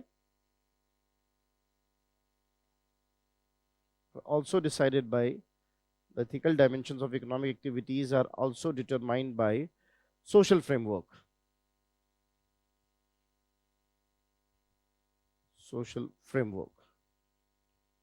Fine. So this is how they're intersect. Why social framework? So you need to understand social framework, and that's why sociology is needed to understand the ethical dimension, that why certain activities are allowed, why certain other activities are not allowed, and so and so. Right? Now, next is, you can write that by 1970s, next paragraph now, by 1970s, when it was highlighted by 1970s, it was highlighted that ultimate objective of economics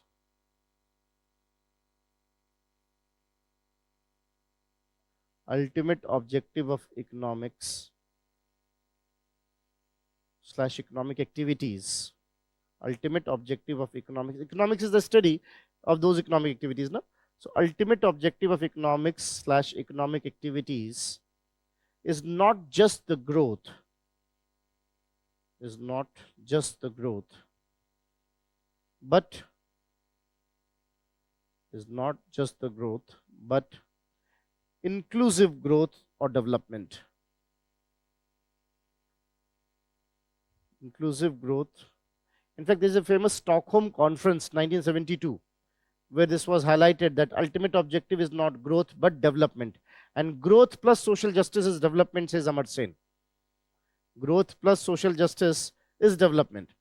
By that time, John Rawls came up, इसकी हम थोड़ी सी बात करेंगे when we talk about seventh topic, when we talk about justice in polity. So John Rawls came up with the idea of what is called social justice. Social justice. And in 1972, in the Stockholm conference, it was said the ultimate objective of economic activity is not just the growth, it is actually development. That is, growth plus social justice is what you call development. This is what Amar Sen has written in his book, The Idea of Justice. That growth plus social justice is what is called development. और यहीं पे फिर हम एक चीज और भी देखेंगे अभी आगे फिफ्थ टॉपिक में, that is called why equity is more important than equality. Why equity is more important than equality. So this is how all these things are revolving around the same. So by that time, when it was realized that development is, so it was impossible to understand development without sociology. So you can write that. So understanding challenges of society. So understanding challenges of society. So understanding challenges of society. Challenges of society. For economics, challenge of society for economics became a regular subject matter. Regular subject matter. So economics वाले को जरूरी था ये पढ़ना, regular subject matter. So that way, economics may, within economics now you study sociology. Those who study economics, they are bound to study sociology in different ways. So this is how we got intersections. Now again, in the examination hall, that's why I gave you in the chronological order. Marx will be easy to remember because you have done Marx so many times. Weber will be easy to remember. Body you must remember because body is the crossroad actually. So body is what you should remember. This point, if you could remember, well and good. Otherwise, no problem. But yes, these are the places where they intersect. Right? So body should be remembered, and do not miss that ethical dimension into that. Now next you can write. Although sociology and economics are interrelated, but there are two fundamental differences. Differences are more in approach, no?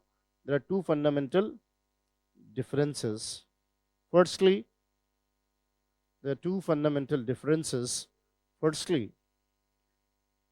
while economics is specific in its subject matter, economics is specific in its subject matter. Economics is specific in subject matter. Sociology is generic. Sociology is generic.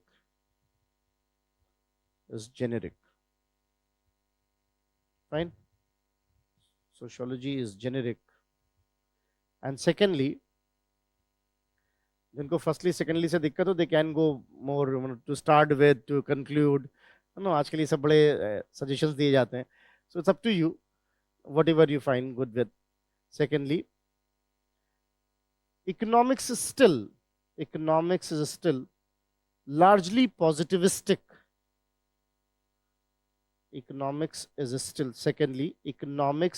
still largely positivistic.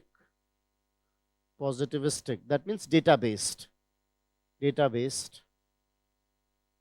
अभी भी economics is a positive science, आज भी data based, while sociology has become more interpretative.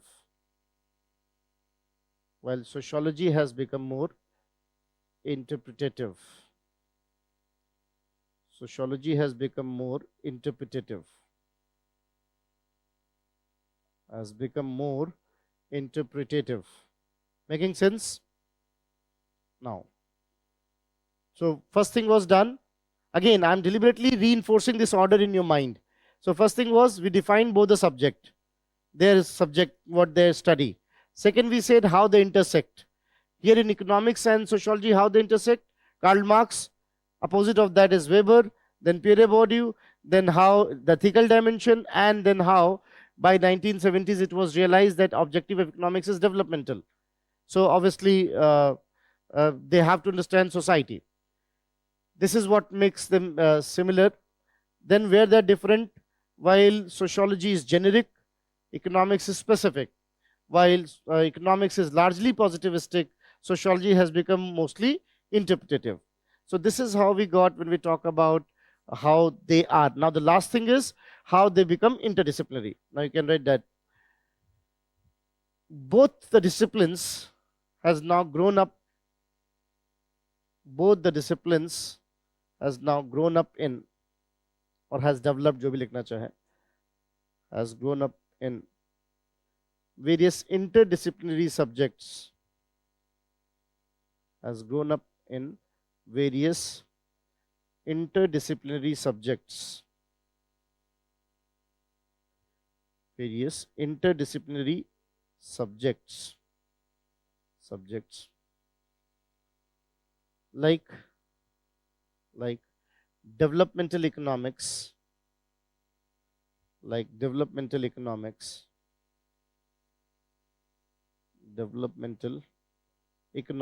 where it is believed that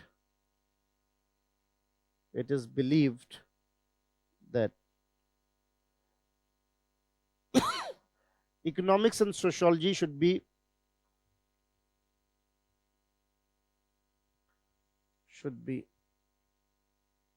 studied together,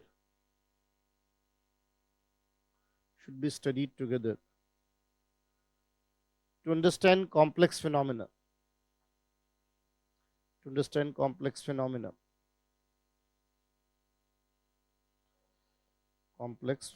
like एक आध example लिख सकते हैं, like Claudia Golden,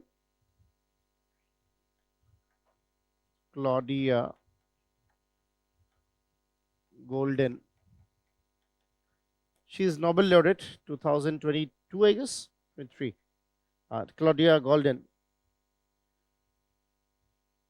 चाहे तो लिख सकते हैं Nobel laureate, लेकिन Claudia Golden identified that how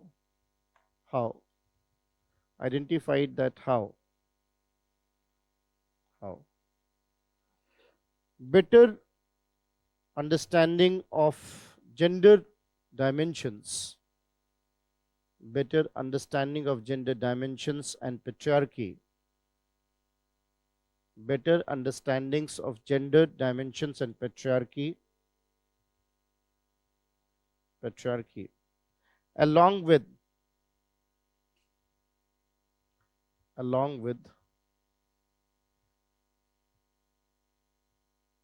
development of contraceptive tools,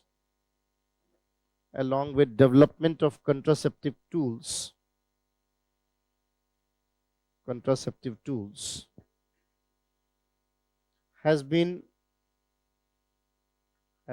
very instrumental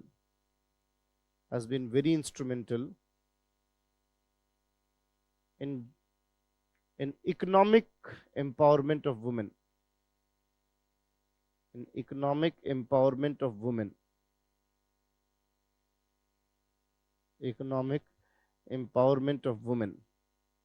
But things are changing rapidly now, and most of the time it's the mindset of the people which has created problems in gender issues. In fact, whether you are going to accept me or not, according to United Nations and Women, the biggest problem in India in gender empowerment, gender empowerment में, I am talking about say economic empowerment, even in gender empowerment the biggest impediment is a social problem. Female के economic empowerment में, in the economic empowerment of females, the biggest impediment is a social problem, and that is called that tendency of patriarchy, and the way voyeurism is taking place. voyeurism समझते हैं हम, घूरना.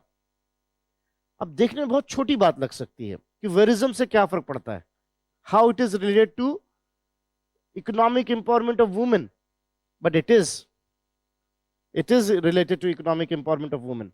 Abhi complex, it's something which is going complex now. You just imagine, you tell me, say you have got what is called Gucci Armani suit and all, and when you were approaching your office, suddenly you found that the stitch is missing here. Day long you will be hiding it. Half of your energy will be wasted there. You could not concentrate on your work. You can't, this exactly happens due to voyeurism. They can't sit even comfortably. They can't even sit comfortably. They are all the time hiding themselves, making sure that, and look, despite rules, provisions, voyeurism, and that's why I might have told you this earlier also, ki people think they're fundamental rights, not. And Claudia Golden has identified this, कि हाँ छोटी सी बात है, घूरने से क्या फर्क पड़ता है. And sir and madam, in fact, especially I am saying, requesting to the female students also here in this classroom, when your parents are calling you कि घर पहुंचे कि नहीं पहुंचे, hostel पहुंचे कि नहीं पहुंचे, institute पहुंचे कि नहीं पहुंचे, they are not asking that. Maybe they are somewhere where boys are staring at the girl, creating discomfort, and they know that there are many people and nothing is going on. They get scared of their girl child. ये pen आप बिना parent हुए नहीं समझ पाओगे. I can tell you first-handedly. And this happens because of this voyeuristic attitude. This is one thing when everyone is culprit, everyone is victim. I often say, अगर घर की females ने बता दिया ना क्या क्या होता, civil war हो जाएगा. This voyeurism, अब क्या हो रहा है? एक छोटा सा social conflict या social issue is determining their economic chances. Every year, I'm saying with all pain in here, every year it happens that one or two good students having potential have to stop their preparation in between because somebody started bothering that girl. And parents are scared. They say, sir, हमारे लिए पढ़ाई वो घर से कर लेगी ठीक है, लेकिन this we can't take risk upon. Now, this is some, I'm telling you, every year, कम से कम एक दो cases आ ही जाते हैं. When the parents come and talk, and maybe the girl child might have thought कि सर से बात करा के शायद कुछ solution निकल रहा है, and even I don't have the solution, honestly. When they ask कि क्या करना चाहिए आप बताओ, तो I don't have solution. अब Claudia Golden kind of writers are coming forward now, जो बता रहे हैं कि economic activity कहाँ पे जुड़ रही है. यहीं पे एक term मैं और use कर रहा हूँ. Welcome to this term, which is very popular term in sociology, although a cliche also, that is called sociological imagination, given by C. Wright Mills. Sociological imagination says sometime something which is looking individual a problem is actually deep rooted in bigger picture. And with the help of sociological imagination, understanding that how otherwise that fellow is looking poor, because might be that fellow is lazy or doing nothing, is actually because of the social problems. This is called sociological imagination, where something individualistic can be viewed at societal level. So next time when you see someone illiterate, don't think he did not want to study. Maybe he did not got the opportunity to study. Opportunities are not available. Opportunities are not available. That's why that fellow is not going to the school. And whatever opportunities are available, maybe not that familiar. In fact, I often say, it happened with me. One fellow came to me. He is a social activist. He said, sir, बड़ी problem आती है बच्चों को. He actually takes care of slum dwellers kid. उनको पढ़ाते हैं वो. तो सर बड़ी problem हो रही है. मैंने क्या problem? बच्चे स्कूल ही नहीं आना चाहते. हम उनको वहाँ जाके पढ़ा रहे हैं, फ्री में पढ़ा रहे हैं. We are teaching there, free of cost, providing them facility. Yet they want to come to school. Did you notice one thing? I said, ये बताओ, कौन सा बच्चा स्कूल जाना चाहता है? Which kid want to go to school? Why you're expecting from this kid that this kid should be so thankful to you all the time and should leave his childhood just to get overwhelmed for you, for what you're doing? No child wants to go to school. You have to admit it. Keep persuading for a month, for a year, then maybe he or she may turn up for a day. But you want, as you are doing so-called social philanthropy and activity, he should be burdened with that. I hope you're understanding what is sociological imagination. It says sometimes something which looks individualistic, a problem, is actually somewhere rooted in society. So the problem of, let's say, gender empowerment is not an individual case. It is something rooted into this problem of patriarchy. कहाँ से आता है आपको ये idea voyeurism का? Who tells you? Your cinema, your movies, your society, your seniors, juniors, and very importantly, when you are doing anything notorious, you're not being punished. That's why I'm very happy, sir. This new NCRT book has come with that example. अभी नई NCRT book में example है, a boy and a girl moving in train. Boy is stretching his leg towards the girl, and the question is, isn't it crime? I think this is good. It's going to be engaging now in the classrooms. It's going to be engaging. You have to tell them it's crime. Your movies are justifying it. Your cinema, your social activities are justifying it, and that's why you might be knowing. Abhi we got Ministry of Women and Child Development started a campaign called hashtag "Ab koi bahani baji nahi chalegi." We are moving towards zero tolerance on such things. Movies ही काम कर रहे हैं. अगर आप scrutiny करो, I don't know. Please don't judge me on this. I'm just being honest. Even I saw a movie when it was said if she's turning back, it means something. So in my graduation days, I thought this way only. And when I came in post-graduation, understood the things, I realized that how stupid I was. If someone has to say something, we'll come and say. But look, how many of us got this opportunity to have this kind of, I was lucky I got those kind of teachers, those kind of ambience and milieu where I got this clarity. How many of us get that clarity out there? And then it's been persuaded with every next thing. That's why this is a very good initiative. You should be aware of this hashtag no koi bahani baji nahi chalegi. It's a social campaign we are having, department to department, ministry to ministry. So this is where we need to understand that how this is called sociological imagination. अब जैसे मैंने आपको शुरू में कहा था, as I said in the beginning, कि Auguste Comte वाला फिट फॉर ऑल है. कोई भी डिसिप्लिन हो और कुछ समझ में नहीं आ रहा तो सोशियोलॉजिकल इमेजिनेशन तो चलेगा. With the help of sociological imagination, तो उसको that you also can add. But yes, Claudia Goldin and these kind of people are now telling that economic empowerment, economic activities are deeply rooted into better sociological understanding of social phenomena and so and so. Making sense? Even similar study was done by Abhijit Banerjee. Abhijit Banerjee also found that how giving training to the doctors might change the health status there, which is directly related to the economic activities. India is one of those countries having highest casual leaves on health account. So these kind of things are telling us how a new science is coming all together called developmental economics when both the branches are joining in. So there are many names. So we have written Claudia Goldin, which is a very good example.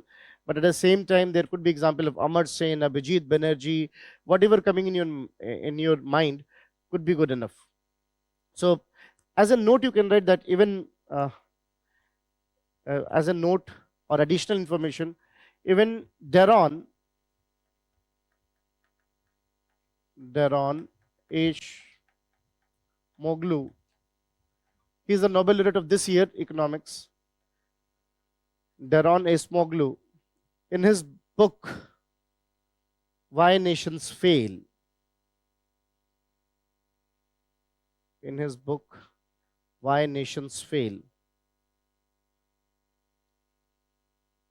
found, now I'm using this phrase, found the social determinants of economic behavior. social determinant of economic behavior and political outcome. Social determinant of economic behavior and political outcome. Social determinants of economic behavior and political outcome. Right? So this was about how sociology and economics are correlated. I repeat, what are the key words that you should not miss? A, what is the subject matter of sociology and what is subject matter of economics? B, how they're intersecting, in that at least Karl Marx, Max Weber and Pierre Bourdieu. If you could recall ethical dimension, well and good. If you could recall how development became the subject matter and that's why promotion of economics, well and good. But at least these three names you should not forget. Even Emile Durkheim also can be added here. Emile Durkheim also talked about division of labor and all that you also can add, but these three names must be there. Then I told you that how they are different. There are two major things. A, one is generic, another is specific. B, one is still positivistic and other has become more interactionalist or interpretative. So this way we got how economics and sociology are interrelated.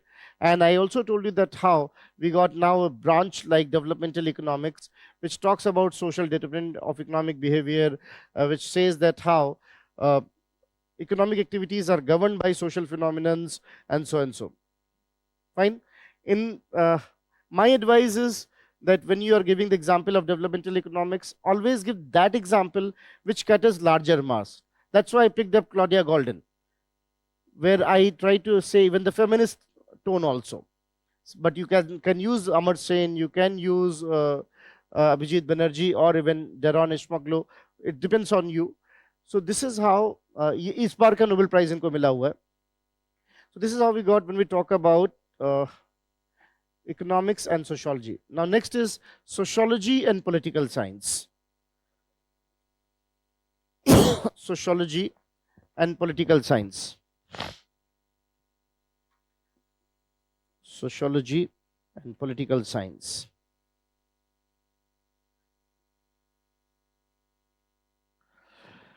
Now again, when it comes to political science, what exactly is the subject matter of political science? Sociology, you know. Sociology is a scientific study of social institutions, processes, their continuity and change. ये तो सपने में भी आपको आना चाहिए. कोई जगह, what is sociology? This is sociology. No. By the way, when it comes to political science is the scientific study of, again, scientific study. Political science is the scientific study of various institutions of power and authority. Various institutions of power and authority, and how these institutions are shaped and changed. So they are more revolving around the institution of we can say power and authority, and the governance, power, authority, governance, and sovereignty, and these kind of things. So political science is a scientific study of the distribution of power and authority, how it shapes and how it gets changed. This is what, in a nutshell, you can say political science is about. And that's why it can be said, it's a very good statement to understand the correlation. While political science talks about what and how of political institutions, sociology talks about why of those political institutions.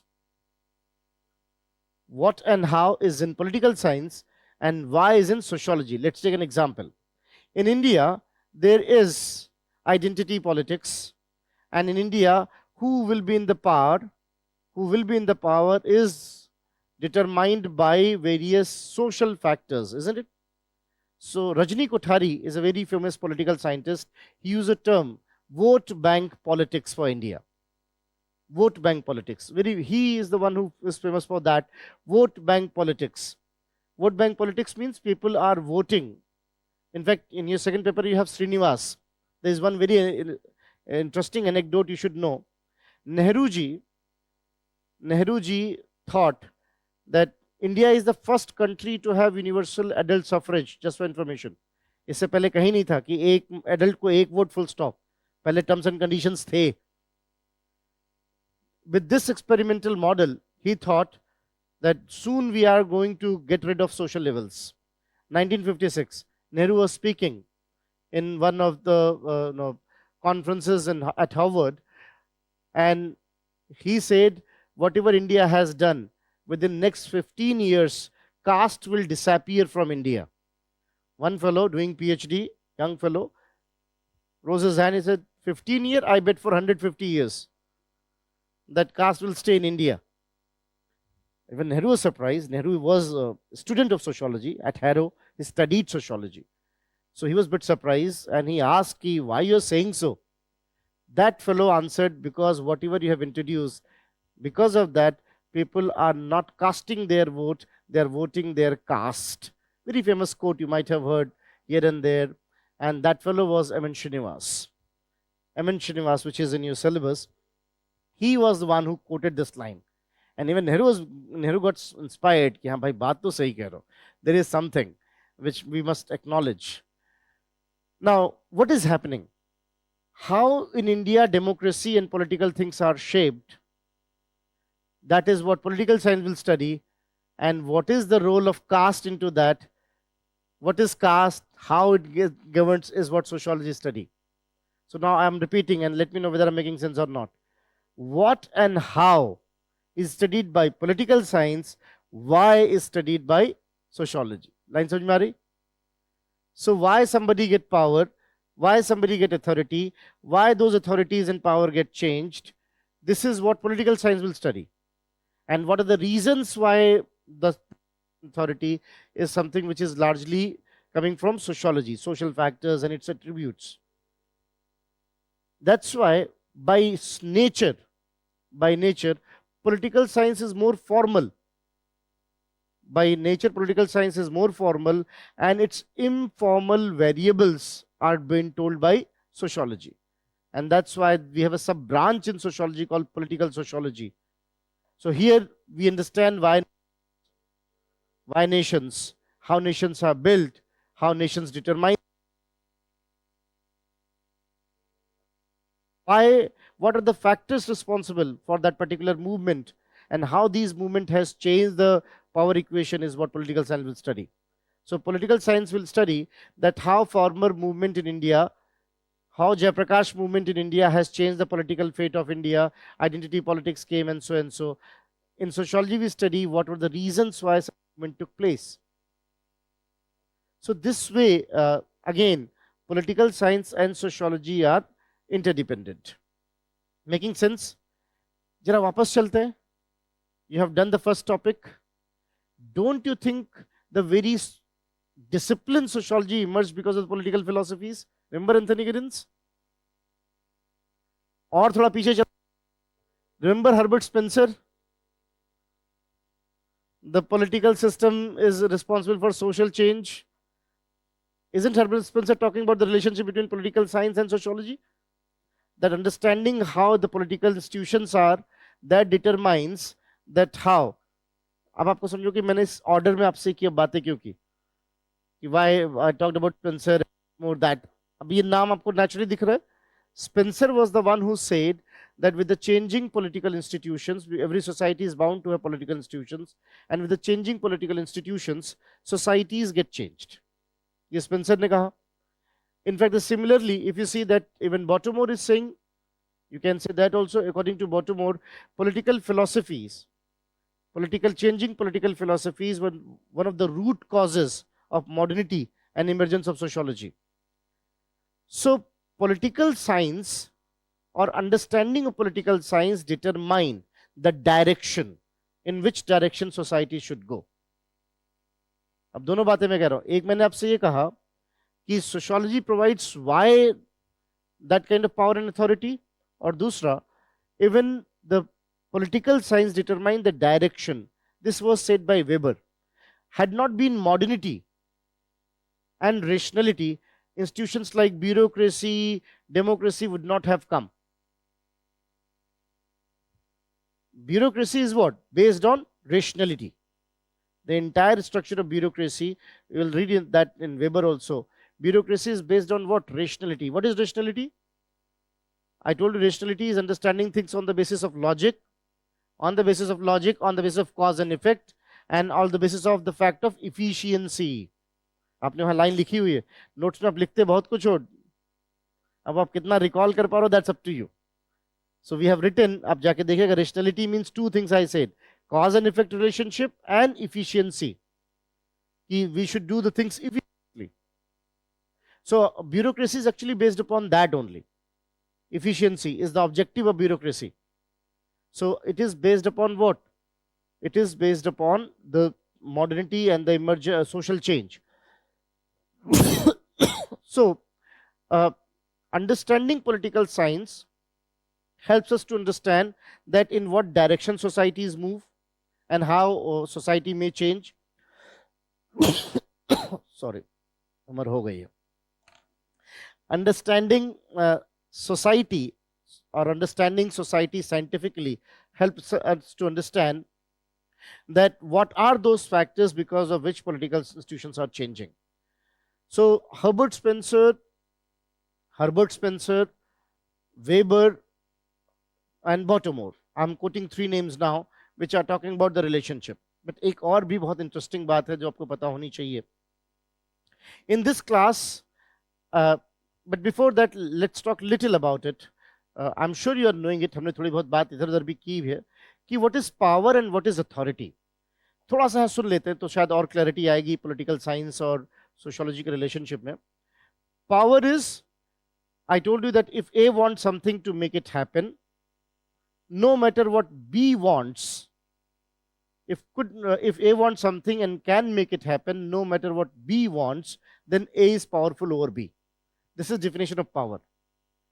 So you wanted that I should teach you, and no matter what I'm thinking, I'm teaching you. You are powerful, I'm powerless. You wanted me to teach, and no matter what the circumstances are, I'm not teaching. You are powerless and I'm powerful. Making sense? Now this power might be coercive, that you put a gun on my forehead and said, sir, पढ़ाओ नहीं तो गोली मार देंगे.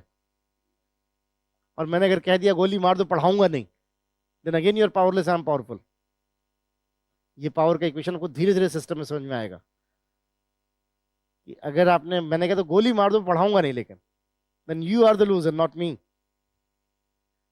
So in the equation of power, life में तो I am the loser, but in the equation of power, so power might be coercive. आप डरा धमका के भी कर सकते हो. Another power is, you tell me, if I say someone outside on road traffic, stop, stop, will he stop? No, he will come out of his windshield, will say some good words, and will increase the speed. On the contrary, if I'm wearing that traffic police dress and I say stop, stop, stop, you will stop your car, you will kill your engine, and you'll kill with all modesty. Yes, sir, what happened? What happened in the second case? The one on whom power is exercised accepted the power of that fellow who's exercising it. Such power is called authority. And authorities are given because both the parties think it is for the collective good. It is for the collective good. Making sense? So a little about power and authority. And again, power could be direct and indirect. Power could be direct or indirect. Power could be manifested or hidden also. So I told you earlier also on the day one when I was giving the introduction to the syllabus, I wanted my mother to stay with me. And wife said that if mother-in-law will come, I'll go to my father's place. Decision, mother is not staying with me. She is powerful, I'm powerless. Though she has not taken decision, I have taken decision. This is what? Latent power. Hidden power. Hidden power, right? So this way, how the power comes, who is having power, why is having power, how it is changing, this is what you study in political science. This is what you study in political science. But why is provided by sociology.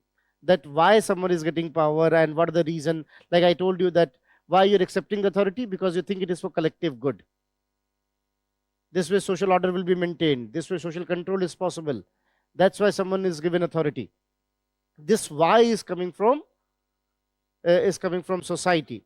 So this way, when it comes to correlationship between political science and sociology, I said first thing that what is sociology and what is political science. Second, I said there is a very important thing that what and how is decided by the political science, and why is decided by what is called sociology. Then it was political philosophies which led to change in societies, and it was change in societies which led to new political ideas and new political institutions. For example, Weber said bureaucracy and all. But usse bhi ek interesting baat, you know what, let's say you asked me a question. ये authority का बड़ा, authority is not something fixed, ये थोड़ी बाद में समझ में आई. You asked a question and I answered, and you found this fellow is good, he knows subject. You asked another question, I also answered. You might have detailed, you have cross-checked it, whatever, but you found that okay, the fellow knows the subject. You asked another question, I could answer, oh pakka, he is good one. And then God forbidden, you asked a question I'm not knowing. You asked a question I'm not knowing. Now I have two options. Either to accept it, that I don't know, I will go and read and will tell you. This is where great authorities come with the great responsibilities. Or second thing could be, चुप रहो, फालतू में जो कह रहे हो सुनो, PhD करने आयो, PhD करने आयो. I have told you already this example. In this case, what is happening, Habermas call it legitimacy crisis. Power is not once given for all. In power, there is always inherent doubt also. That's called legitimacy crisis. And if I did my work honestly, मैं गया पढ़ के आया, दोबारा से आपको बता दिया, don't you think authority is reinforced? और अगर मैंने आपको data, authority will be diluted a bit. और अगर और ज़्यादा dilute होगी, if it got diluted more, it may make you anarchical. So this way, Habermas says there is an ongoing legitimacy crisis in political system. I hope ये term समझ में आ रहा है, legitimacy crisis. कि आप हमेशा, you always have that pinch of salt on authorities. हमेशा थोड़ा डाउट तो रहता है, और अगर वो डाउट रेक्टिफाई नहीं हुआ तो it may change the order. अगर रेक्टिफाई हो गया, the authorities continue. Habermas says, for to overcome to legitimacy crisis, it is very essential to understand how society work, and that's why sociology is imperative for political science. Line समझ में आई? Take your time. I'm not in a hurry. पहली बार आप पहले तो आपको term समझ में आना जरूरी है. What is legitimacy crisis? Legitimacy means you have accepted something. Crisis means you had accepted but not 100%. There is some doubt. There is some doubt. That's why I quoted that line, if you remember. अक्सर वो कहते हैं मेरे अपने हैं, अक्सर क्यों कहते हैं हैरत होती. Why this much of explanation? I know. थोड़ा देर से आप you got it probably. All right, so I am making sense to you. I'm making, so when you are saying that, look, so that's why, in fact, आप कहते हो ना कि did you note एक बड़ी interesting बात कि जब भी आप किसी चीज को reinforce करो तो बार बार, actually there's an ongoing crisis. तो मैं आपसे याद नहीं करूंगा, टेक्निकली आप याद कर रहे हो. The moment you are saying कि मैं आपसे याद नहीं करूंगा उसे, आपसे याद कर रहे हो in that moment. If you think this is what legitimacy crisis all the time going on in our social fabric, हम सब जो है, whenever we are, that's why there's a very famous saying in psychology, you cannot forget anyone. More you try to do so, more you will remember. So what is the solution? जब मैं भी कहूँ सचिन तेंदुलकर के बारे में मत सोचिए. You started thinking about Sachin Tendulkar. How dare you? I said no, don't think of Sachin Tendulkar. आप और सोच रहे हो. So the option is, instead of talking about Sachin Tendulkar, I should talk about MS Dhoni. Gradually this will go out of scene. This is how it works. Legitimacy crisis need to get addressed.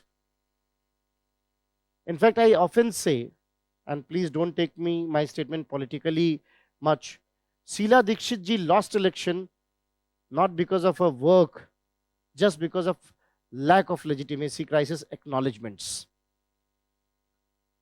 That's why सही आपने मुझसे question पूछा, मैं गलत सही जैसे भी जवाब दूं, अगर जवाब नहीं दिया तो आपको ज्यादा एंगर आएगा मेरे ऊपर. I often say why question has been asked is important, not what has been asked. अगर आपने क्वेश्चन पूछा है तो यू वुड वांट कि हाँ this should be acknowledged. The legitimacy has to be reaffirmed all the time. Has to be reaffirmed. And that is where, in fact, इस पे हम और बात भी करेंगे थोड़ा सा in seventh topic. But take your time. I hope I'm making sense. What is legitimacy crisis? Legitimacy means you give an approval, acceptance to something. Crisis means you have not given complete approval and there is always a doubt. If that doubt is not settled, this contract may come to an end. If the doubt is settled, contract may continue. Habermas says in political system there is ongoing legitimacy crisis. And how that crisis is settled? With the help of better understanding of society. So sociology is needed to understand functioning of political system. So this is how I got 4 names now. One was to start with Herbert Spencer, then we got Weber, then we got Baltimore. यहाँ Karl Marx को भी थोड़ा बहुत बोल सकते, but Weber and Baltimore are important. And then we got this fellow Habermas, who said that to understand political system better, you should which reduce legitimacy crisis or reinforce legitimacy. Reinforce legitimacy. आपको क्या लगता है ये civil societies क्या करती हैं? Mass media and all these things. They reinforce legitimacy. तो आप, I must say again, as long as there is Jantar Mantar, and as long as people are allowed to go to Jantar Mantar and say government down, down, down, down, government will survive. You stop that and the cradle will fall. So it's very smart move. As long as you have channels that people are speaking and ventilating their anger, legitimacy is reaffirmed. कि हाँ ठीक है, हमारी बात सुनी जा रही. Civil societies do that. आप बहुत angry हो, you're angry on the system, and someone is listening on your behalf and quoting to the government, and government is going on back foot. आपको लगा आपने government को हरा दिया. Come on. It was the idea. This way legitimacy reaffirmed. So that's why in democracies, if we have channels for other to speak out, it works. It works. So that is how we got this idea of legitimacy crisis. And in political science, in political systems, these legitimacy crises are inherent. Making sense? So this is how we got how the things are. Again, so first thing is clear, what are their subjects, how they're intersecting, how they're different. In difference, political science is more formalistic in its approach, is more formalistic in its approach. When it comes to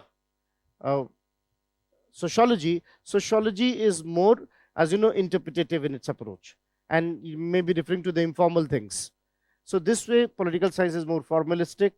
And in approach, again, political science specific and sociology is generic. वो तो common है, सब में आपको दिखेगा. क्योंकि thumb line वही है कि there should be another subject which should be generic in nature.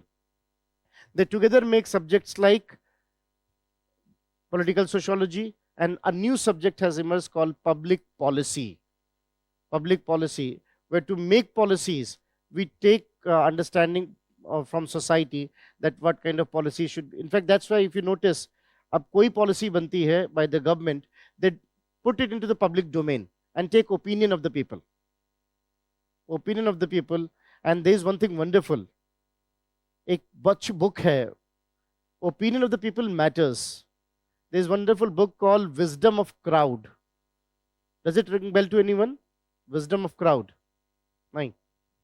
Let me give you quickly what exactly is there in this book and why governments started doing this thing, that making policies in the public domain, taking advisors, and then finally concluding the policy.